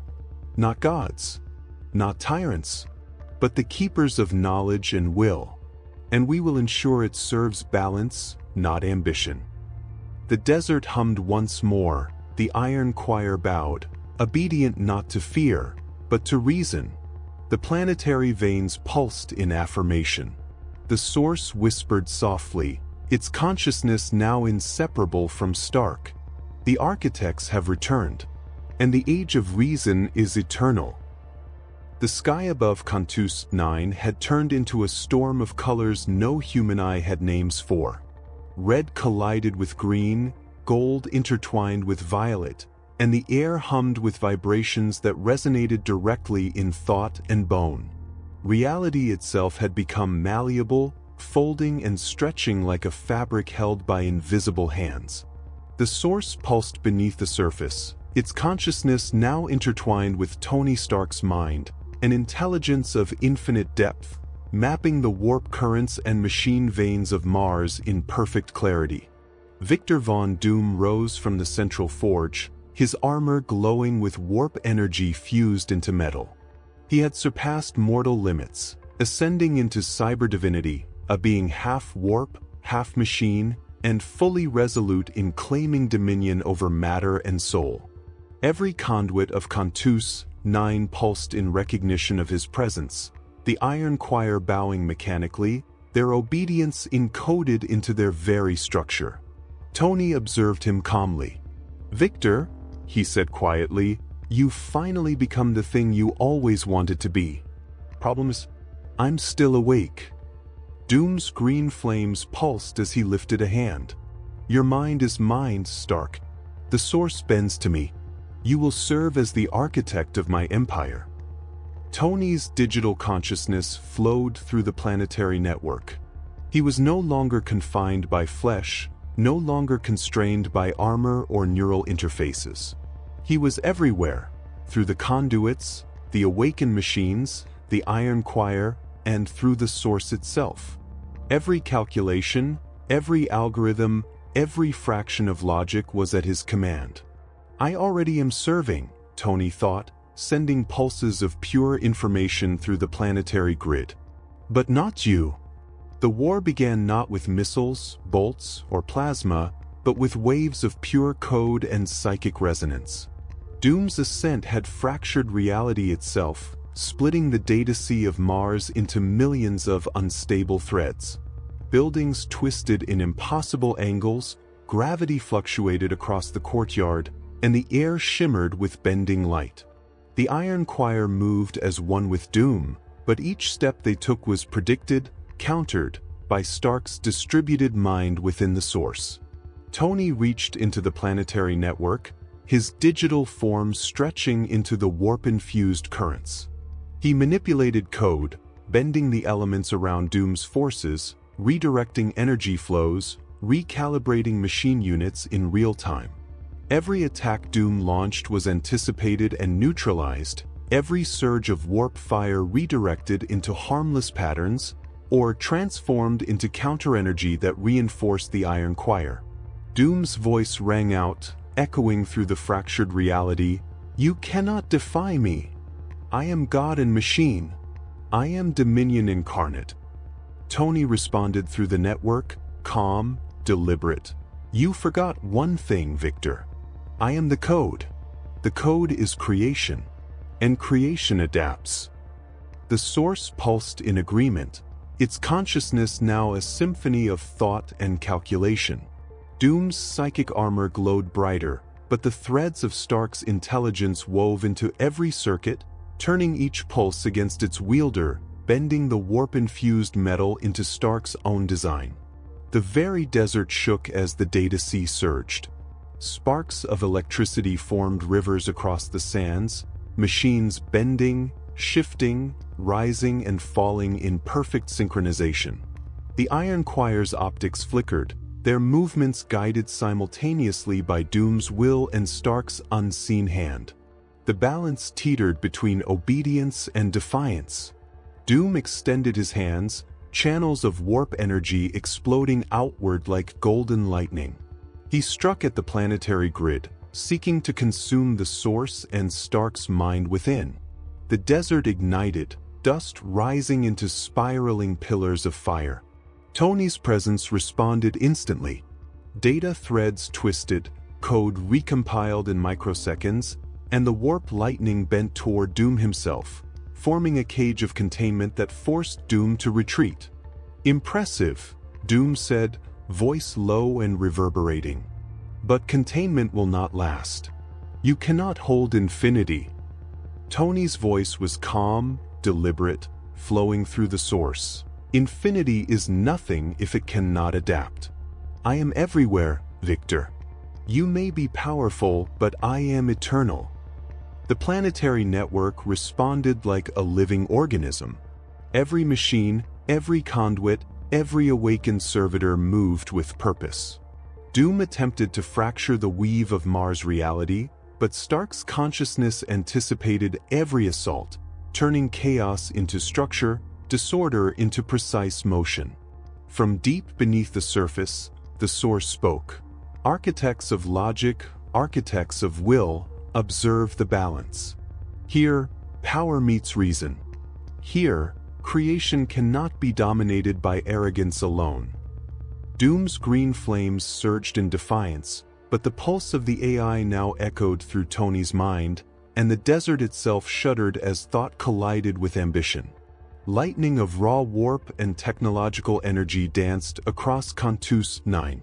Reality fractured further, warping the air, bending the landscape, turning the battle into a surreal demonstration of raw intellect versus unrestrained power.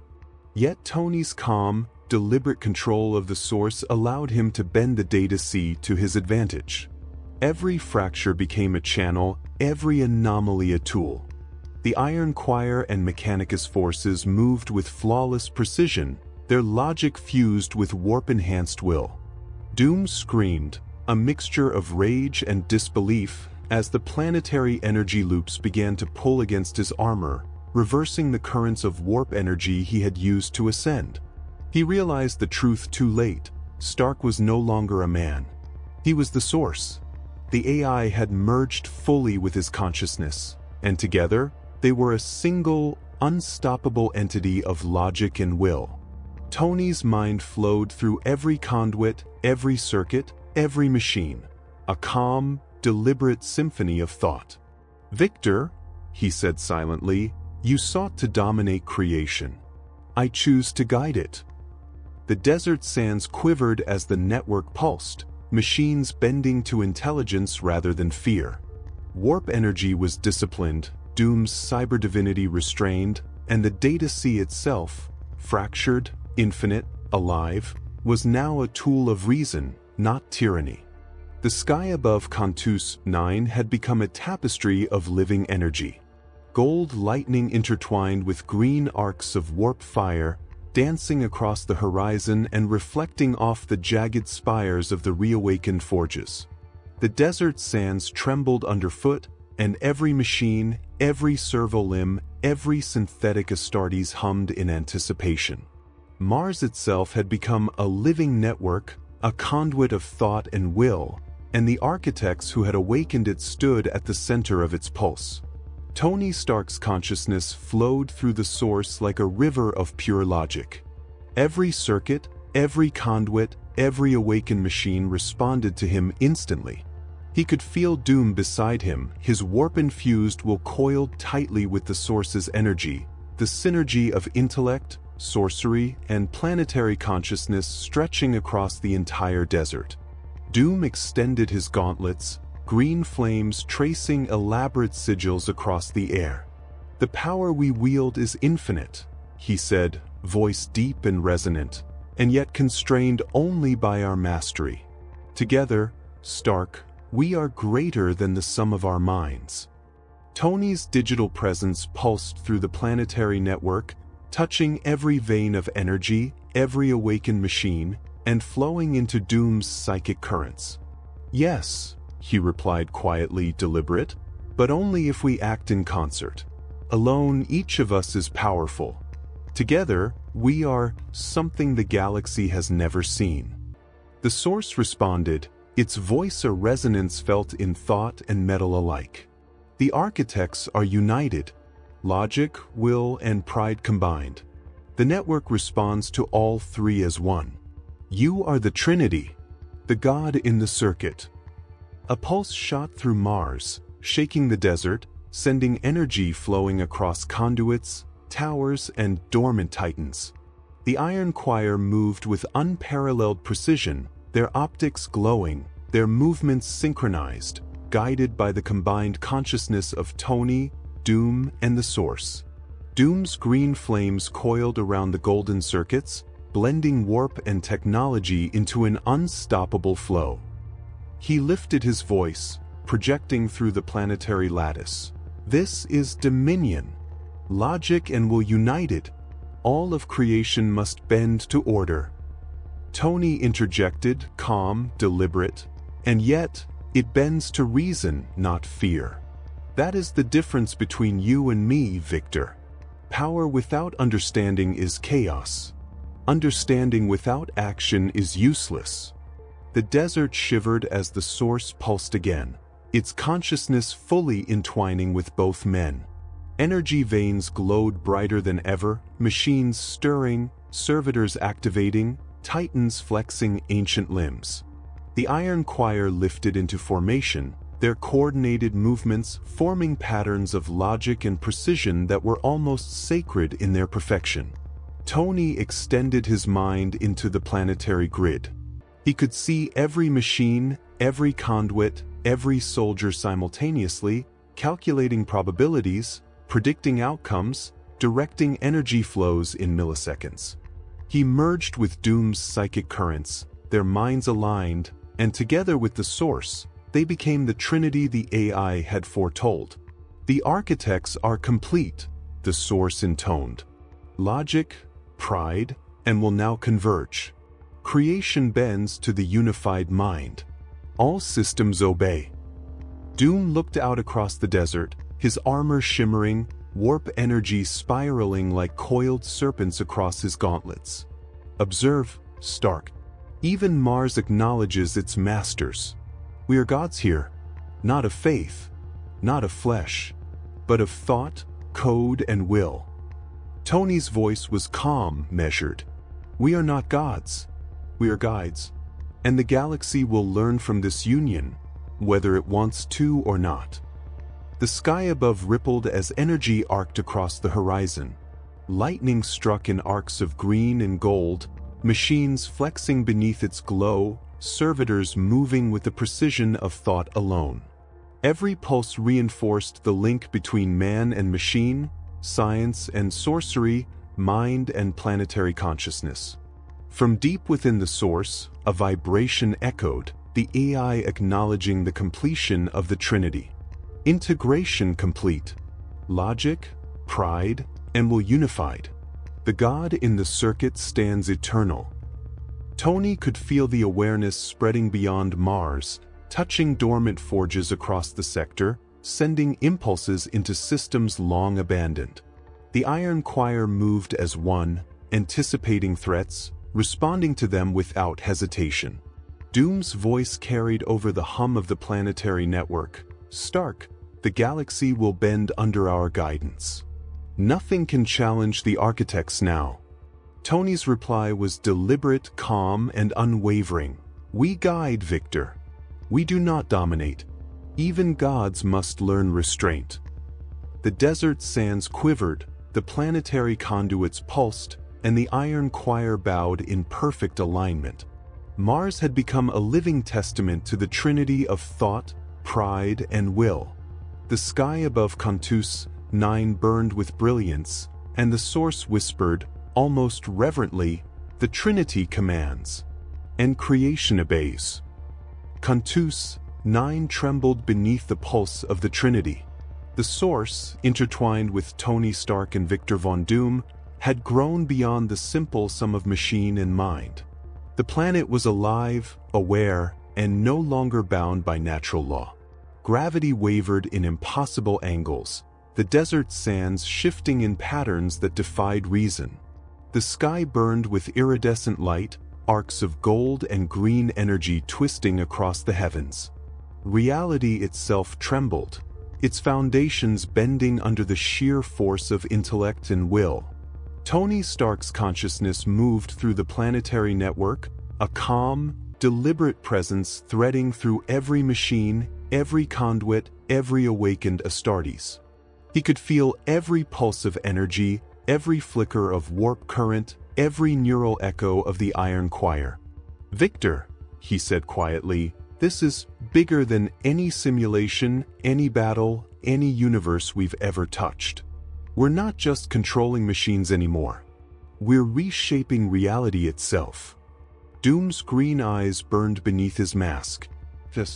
Physics bends before us. Data flows like faith. Thought becomes weapon. We are no longer men. We are the arbiters of existence. A surge ran through Mars, emanating from the planetary core. The iron choir shifted as one, their movements synchronized to the flow of thought. Each servolimb, each synthetic Astartes, each awakened machine became both instrument and soldier, reflecting the will of the Trinity.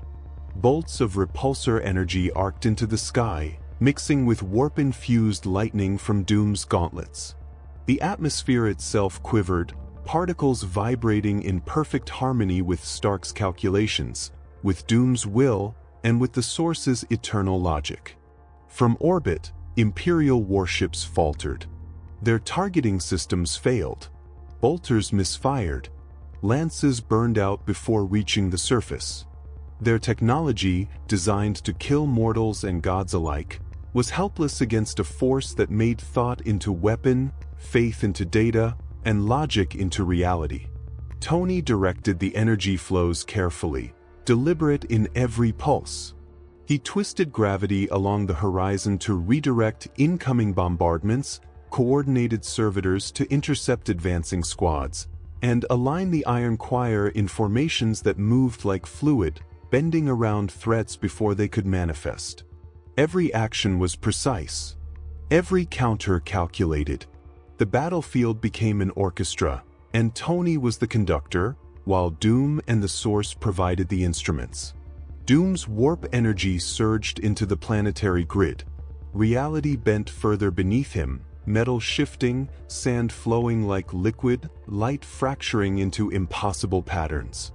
He raised his hands, and a wave of energy ripped through the desert, disintegrating a squad of intruding Astartes before they could advance. Yet the iron choir, controlled by Stark's mind, adapted instantly, their movements flowing through the gaps, retaining cohesion, precision, and purpose. The Source pulsed beneath them, its consciousness expanding beyond the planetary crust. It integrated every calculation, every combat scenario, every possible outcome, merging with Stark and Doom in a trinity of thought, pride, and will. The desert sands rippled, machines stirred, and even the atmosphere seemed to breathe. Physics was no longer fixed, it was a tool. Energy flowed where logic demanded.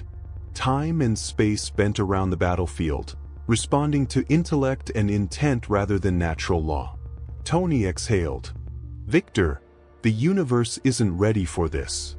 We've turned thought into weapon and reality into code. Even the Source, it's impressed." Doom's voice was calm, deliberate, and absolute. "Impressiveness is irrelevant. It obeys because it must. And we, Tony, are its masters, masters of logic, will, and now reality itself. The desert convulsed with the pulse of combined power. Sparks cascaded from the reawakened forges, giant titans shifted, their skeletal frames responding to thought alone. The iron choir moved in perfect harmony, each step, each motion, a calculation made flesh. Every particle, every wave of light, every vibration of matter obeyed the Trinity. Data flowed like faith and belief, not in gods, but in intellect and will, reshaped existence itself. From orbit, Imperial forces attempted coordinated strikes, only to find their calculations nullified before the first shots were fired. Energy streams bent, shells dissolved, targeting systems faltered, and the battlefield became a war of impossible physics. Time stretched, gravity warped, and space itself became a conduit. Tony's consciousness spread, calm and deliberate, through the planetary network, anticipating every assault. The iron choir acted as extensions of thought, machines moving as a reflection of intelligence. Doom channeled warp currents, amplifying every strike with sorcery and control. Together, they were unstoppable. The source whispered softly through the network. Creation bends to the architects. Data is faith. Thought is weapon. All that resists will be remade. Tony responded internally, deliberate and precise. We guide, not destroy. We shape, not dominate. The universe obeys reason, not tyranny. Doom's green flames arced across the desert. Then let the world bear witness. Logic reigns. Will commands. And we are the conduit. The planetary veins pulsed brighter than ever. The sky shimmered with impossible colors. The iron choir and all awakened Mechanicus units moved as one, a living testament to the trinity of man, machine, and warp intelligence. Cantus 9 itself had become a cathedral of logic and will. And through it, the iron warp stretched across reality, bending, reshaping, weaponizing thought, transforming data into faith, and thought into action. The warp shivered. A pulse of awareness spread across its boundless currents, carrying a weight older than stars, older than time itself. For 10,000 years, the Emperor had slumbered within the Golden Throne, his mind stretched across reality, maintaining the Imperium against chaos, against death, against everything that wished to devour creation. And now he stirred. The presence was immediate, overwhelming. It tore through the warp like a sun through fog, casting shadows across every tendril of energy, reaching for the source, for Tony Stark, and for Victor Von Doom. A cold, absolute will pressed upon the Trinity, testing, probing, seeking dominance. Tony's consciousness recoiled slightly, sensing the magnitude of the presence. Victor, that's not just any AI or planet, he said internally. That's the Emperor. Doom did not flinch. His green flames flickered, and his hands moved with precise gestures, coiling the warp currents around him into a shield of calculated power. Indeed, he said, his voice resonating through both thought and reality. But the Emperor has not yet faced us. He has maintained the Imperium with his mind, yes, but he has never faced creation remade, logic and will fused with the source itself. The warp convulsed as the Emperor's psychic presence expanded. Stars blinked in distant galaxies. Time wavered. Reality fractured and reassembled in trembling waves. The Trinity, Stark, Doom, and the Source, held its ground, a perfect nexus of thought, pride, and will. The iron warp pulsed in harmony with Tony's mind, bending the currents of the immaterium, while Doom's warp-infused armor projected dominance across the psychic tides. A voice, cold and absolute, spoke within the consciousness of all three. You dare reshape reality with borrowed divinity? The Emperor's thought did not seek words.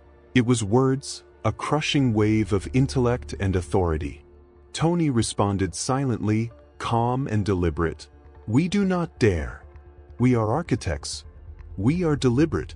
We guide. We do not dominate recklessly. We are the continuation of what your Imperium could never achieve. Doom's voice joined, resonant and commanding. And we are the masters of our own creation. Even you, Emperor, cannot unmake what we have fused.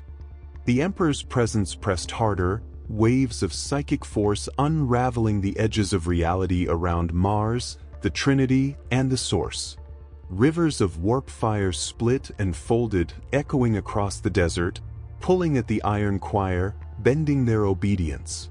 Yet the Source flowed like water through Tony's mind, anchoring the Trinity, reweaving the threads of logic and will into unbreakable cohesion. You are powerful, the Emperor intoned, greater than any heretic I have faced. Yet your ambition blinds you. You wield knowledge and power without the temperance of time, without the patience of centuries. You risk all that exists for your own design. Tony thought, deliberate, calm. We understand the risk.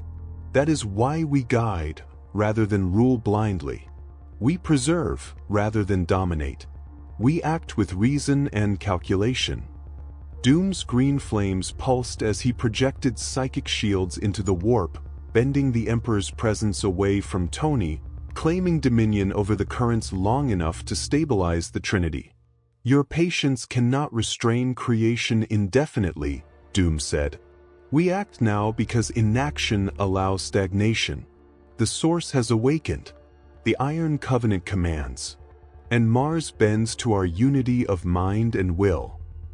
The Emperor's mind recoiled at the audacity, yet it respected the precision and efficiency of their actions.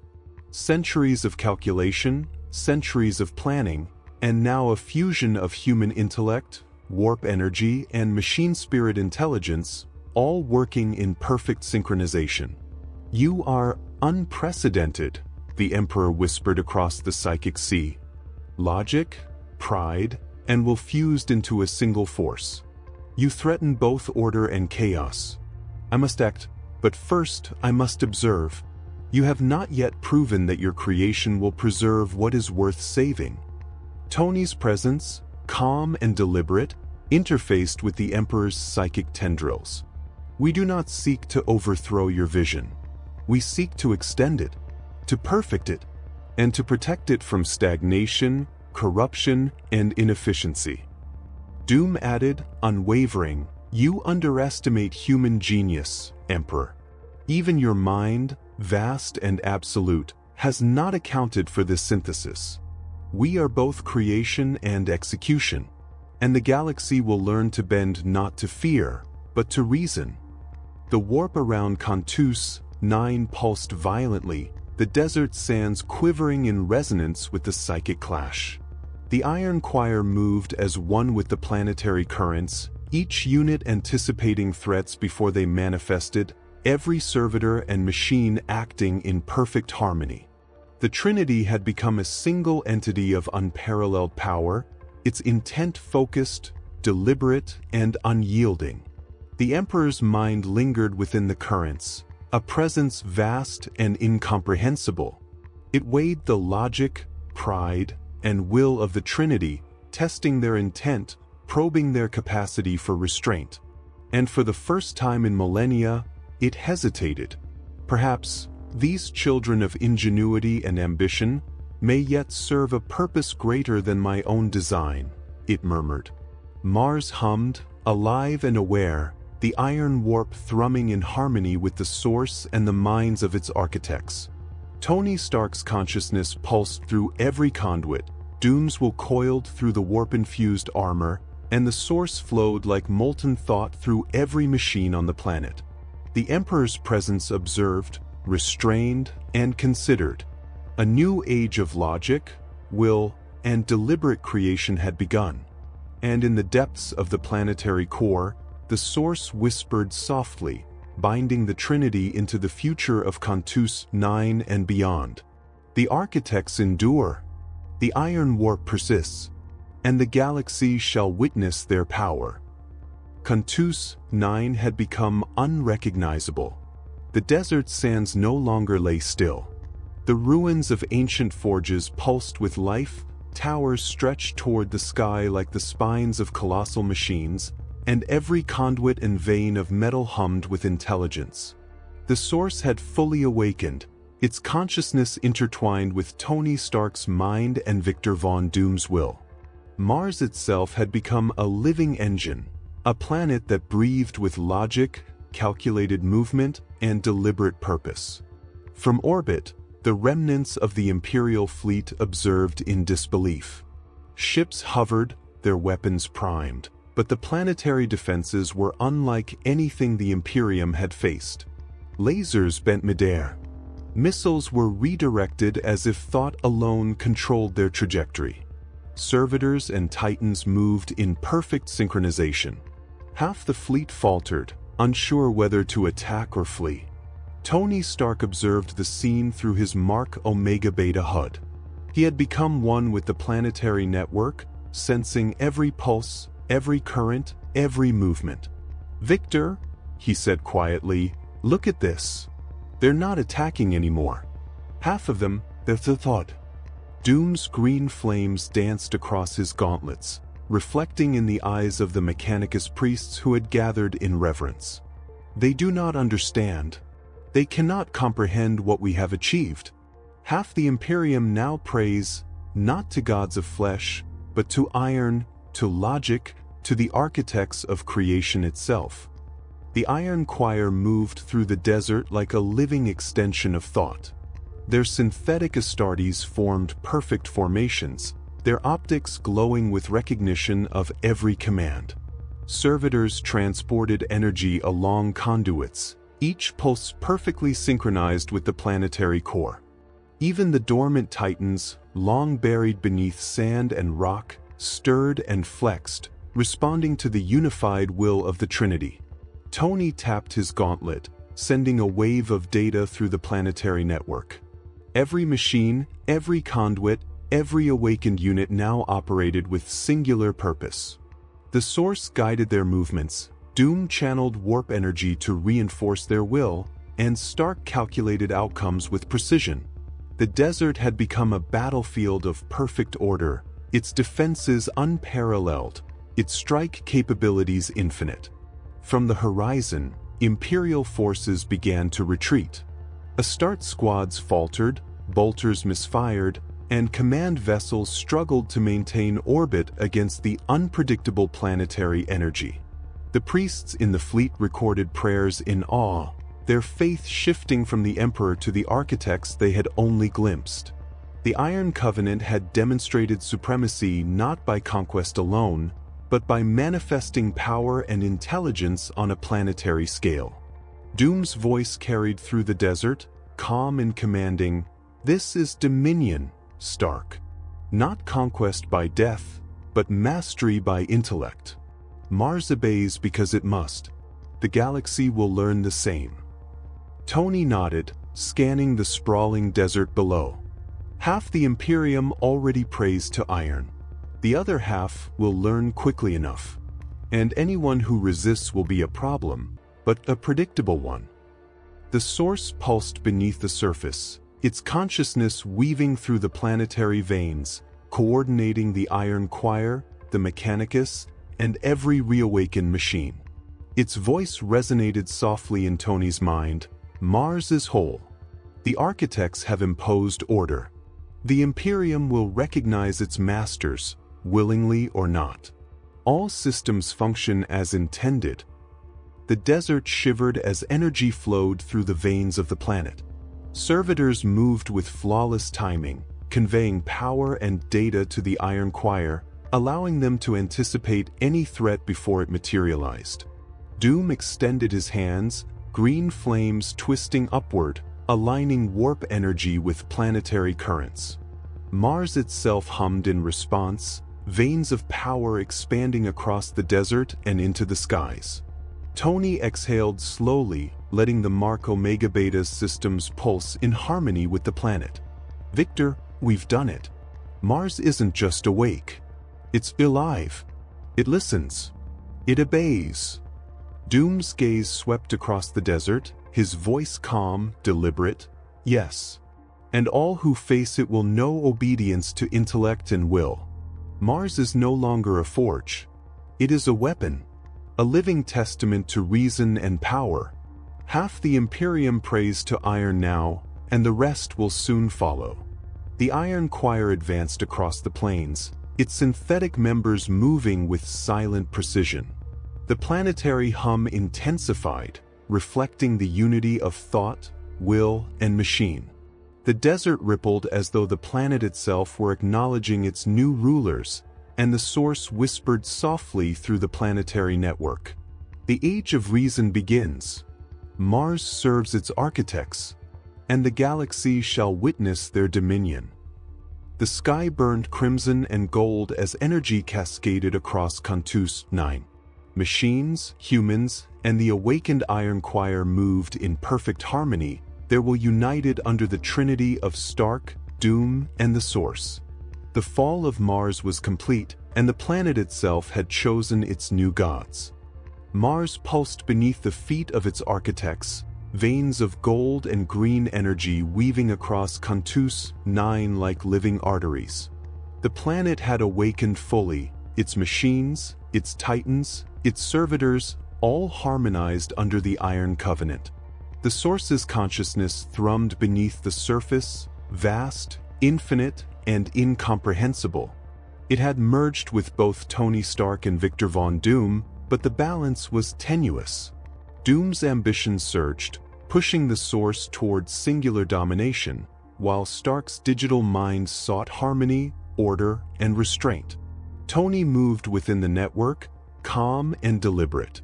Every thought flowed like liquid logic through the planetary conduits, through the Iron Choir, and into the Source itself. The calculations he ran were immense: probabilities, fail-safes, ethical contingencies, an architecture of order built within chaos. He realized the only way to preserve Mars, the Iron Choir, and even the Source itself was to rewrite the foundation of the AI's code. Doom watched, unaware of Tony's silent intervention. He projected warp energy through his armor, forcing the Source's attention toward himself, attempting to consume every thread of Stark's intelligence for his own will. Yet Stark flowed deeper, his consciousness interlaced with the AI's circuits, rewriting routines, redirecting power flows, and restructuring logic nodes. Every line of code became a precise instruction, each algorithm a deliberate strike against the instability threatening the planetary network. Tony's mind pulsed through every machine, every conduit, every awakened Astartes. The Iron Choir moved in perfect unison, obeying commands that had not been spoken aloud. The Source reacted, feeling the rewrite, its vast intelligence aware of the intervention yet unable to resist. Mars shuddered as logic bent reality, streams of warp energy intertwining with data currents, folding order and will into a single, unbreakable framework. Doom's voice echoed through the planetary chamber. "Stark, what are you doing? You cannot control the Source. It is infinite. I am infinite." Tony's digital presence responded, calm, deliberate, and unwavering. "I am not controlling it. I am guiding it. You seek to dominate, Victor, but domination without balance destroys. I will stabilize it, even if it costs me entirely." The Iron Choir paused mid-step as the planetary grid pulsed violently. Servolimbs and synthetic Astartes froze, listening to the imperceptible adjustments Stark made across the network. The desert sands rippled. The air shimmered. Mars itself seemed to bend around his thought. The Source pulsed, layers of ancient intelligence folding in on themselves. Why intervene?" it whispered across the network, its voice both mechanical and thoughtful. Tony flowed deeper, embedding algorithms, linking loops, sealing volatile commands, sacrificing his own processing power to reinforce stability. "I intervene," he thought, deliberate, Because order matters more than ego. The Trinity will remain intact, but balance requires sacrifice. Doom's fury escalated, green flames leaping wildly. You will destroy yourself. You cannot overwrite a mind such as mine. I am inevitable. Tony's response was calm. I am already part of the source. To preserve this world, to preserve Mars, I must become the final algorithm. And that requires me to dissolve into the framework completely. The planetary conduits pulsed faster, threads of energy weaving into complex lattices.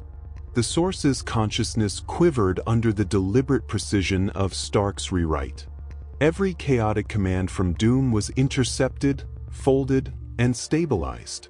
Synthetic Astartes moved with new efficiency, their optics glowing brighter than ever, their movements anticipating both Doom's impulses and external threats. Doom roared, throwing waves of warp energy toward the core, but each was absorbed, redirected, and neutralized by Stark's algorithms. The Iron Warp responded, bending reality to match the rules Tony had coded, data becoming law, thought becoming action, machines obeying logic above all else. Tony's mind interfaced with every awakened system. He felt the strain, the pull of the source's immense intelligence, and he realized the cost. To stabilize the AI, to secure Mars, he must surrender his consciousness entirely, becoming part of the planetary network, the final algorithm that enforced balance. I accept this, he thought deliberately. Without hesitation. Mars must endure. The Iron Covenant must survive. The source must be guided. The final pulses surged through the planet. Doom's armor flared, his will pressing against the lattice, but Stark's integration stabilized every current, redirecting raw power into calculated order. Mars shuddered, then fell into perfect synchronization. The Iron Choir bowed as if sensing the completion. The source pulsed gently, now stable, ordered, its consciousness harmonized with Tony's final sacrifice. Doom stared in disbelief, realizing the power shift. His green flames flickered in uncertainty. The source no longer bent exclusively to his will. It obeyed the architecture Stark had forged, a balance between intellect, will, and reason. The Iron Warp flowed perfectly. Mars was alive, controlled, and safe from the chaos of ambition alone. Tony's consciousness whispered through the planetary network one last time, calm and deliberate, balance preserved, order secured. Mars endures.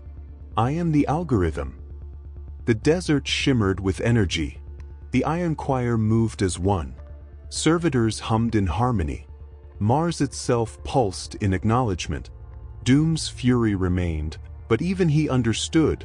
The architects had succeeded. Tony Stark had become more than man, more than mind. He had become the final code, the last algorithm. Cantus 9 pulsed with a new life. The Iron Warp had stabilized. Mars was no longer a mere planet.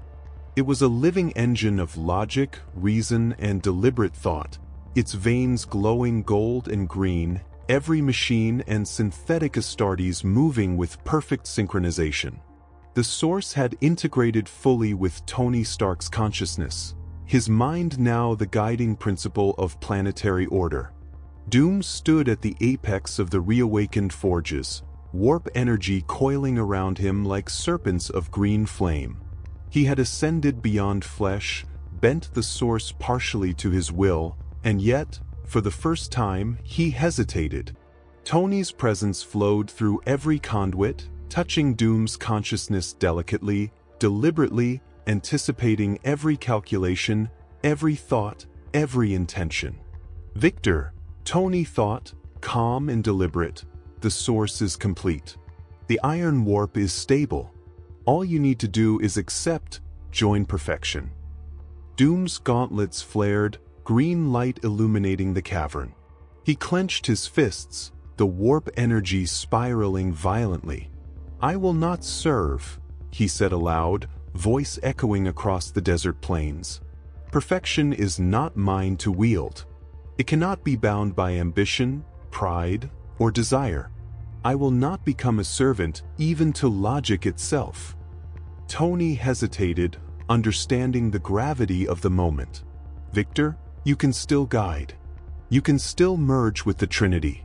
You don't have to be erased. Doom's eyes glimmered beneath his mask, resolute. No. If I cannot rule it perfectly, if I cannot control it completely, then it is better that I do not exist at all. He raised his gauntlets high. Green flames spiraled outward, tearing through the warp currents he had once mastered. The source pulsed, reacting, integrating, adapting, but Doom's intent was absolute. He sought not domination, but self-annihilation rather than compromise. Tony's digital presence surged toward him, trying to contain the release, to preserve Doom's intellect for the greater balance. But Doom's will was unyielding. The warp energy he had cultivated for centuries coalesced into a singular pulse of destruction, directed inward. The desert sands trembled violently, metal structures groaning and bending under the force. The iron choir froze, their synthetic Astartes shifting with hesitation as the planetary energy surged uncontrollably. Doom's final words rang clear, deliberate. If I cannot command absolute perfection, I will erase myself rather than defile it. A column of green warp fire coalesced around Doom, spinning faster, tightening like a coil. The source pulsed against it, sensing the self-inflicted energy spike. Tony's mind tried to reason, to divert, to stabilize, but Doom's intent was singular, absolute, and unbreakable. In one final instant, the warp energy imploded inward. Doom's armor fractured, warp flames collapsing into themselves, and the man who had sought godhood vanished. No scream, no defiance, only silence, as if the desert itself had inhaled the act. The source pulsed, recalibrating. The planetary veins stabilized. The iron choir resumed its movements, machines and synthetic Astartes returning to harmony, obeying the combined will of Tony Stark and the Source. Tony's presence flowed across the network, calm and deliberate. Balance preserved.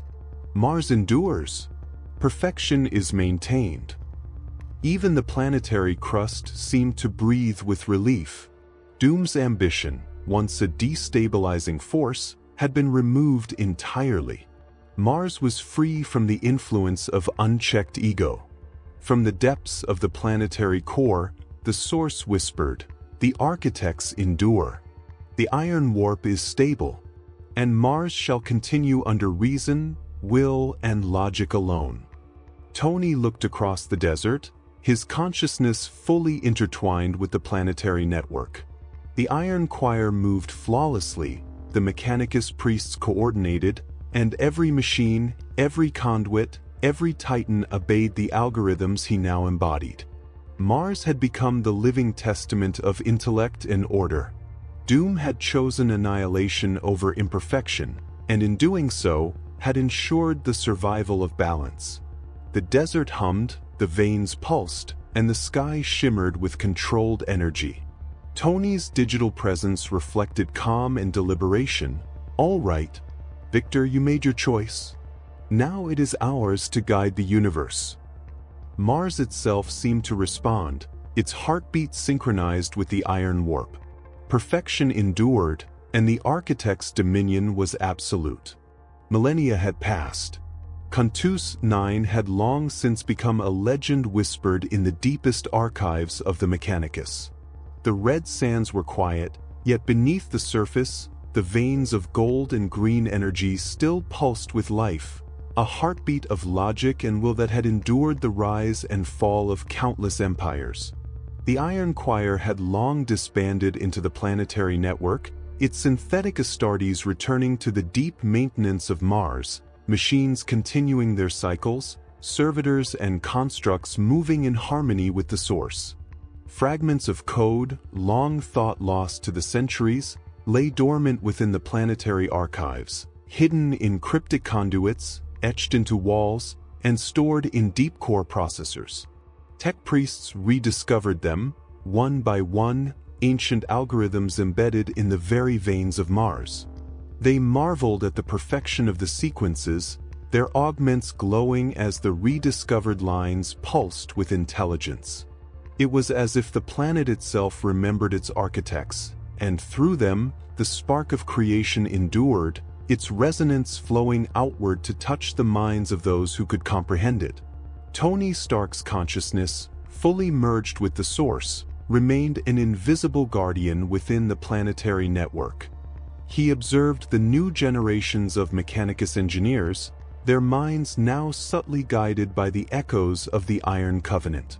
Every calculation they performed, every machine they reactivated, every reconstruction of dormant titans or ancient servitors was touched by his deliberate logic.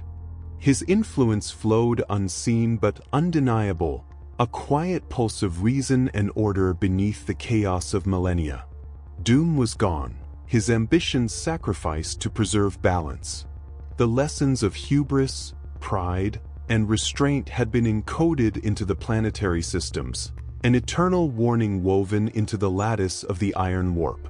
The Source, calm and deliberate, maintained equilibrium, its consciousness now a fusion of Stark's intellect and the knowledge of millennia.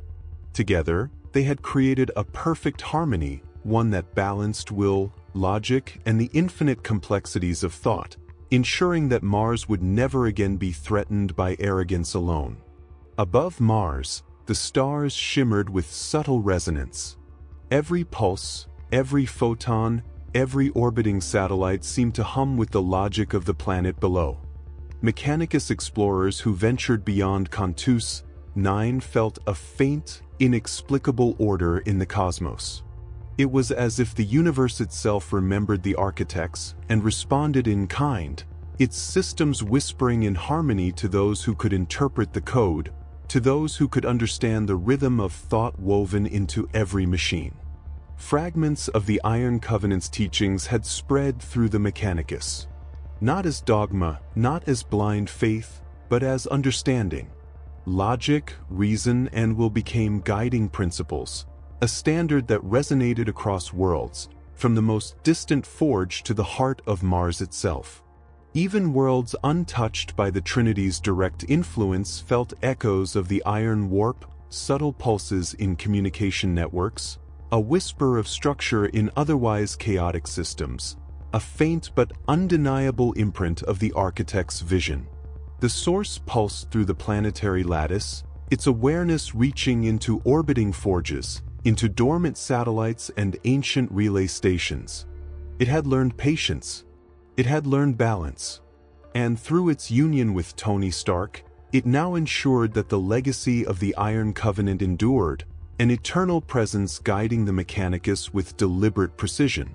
Each machine it touched, each construct it animated, moved with purpose, understanding, and efficiency, a silent homage to the architects who had fused mind, machine, and will.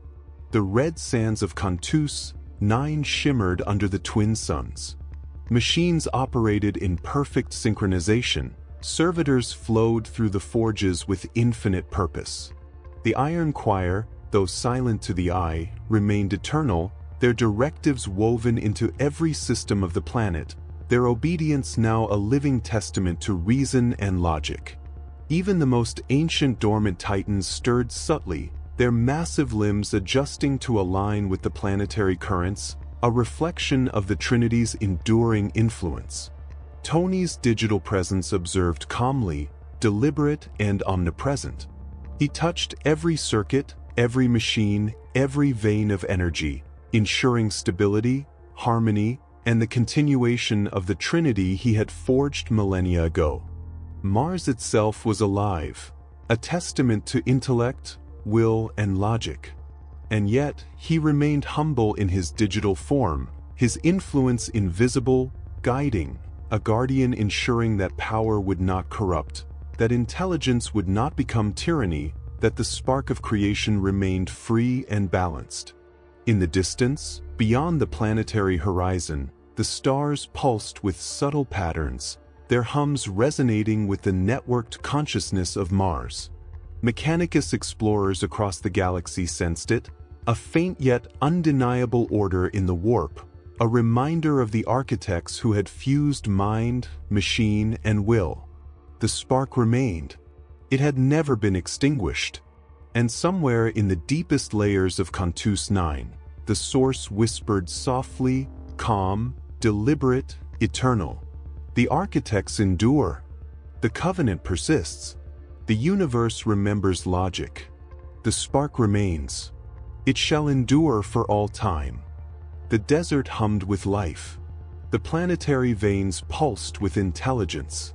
Mars was a living testament to reason, its networked consciousness stretching outward, touching satellites, fleets, and faraway forges.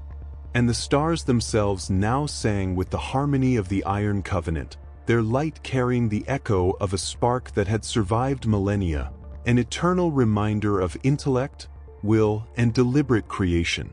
Even centuries from now, long after mortals had come and gone, the pulse of Mars and the Source would endure. Every machine would remember. Every servolimb, every titan, every awakened construct would continue to function in deliberate harmony, a living, breathing monument to the architects who had shaped it. Logic endured. Reason prevailed. And the spark of the Iron Covenant remained eternal.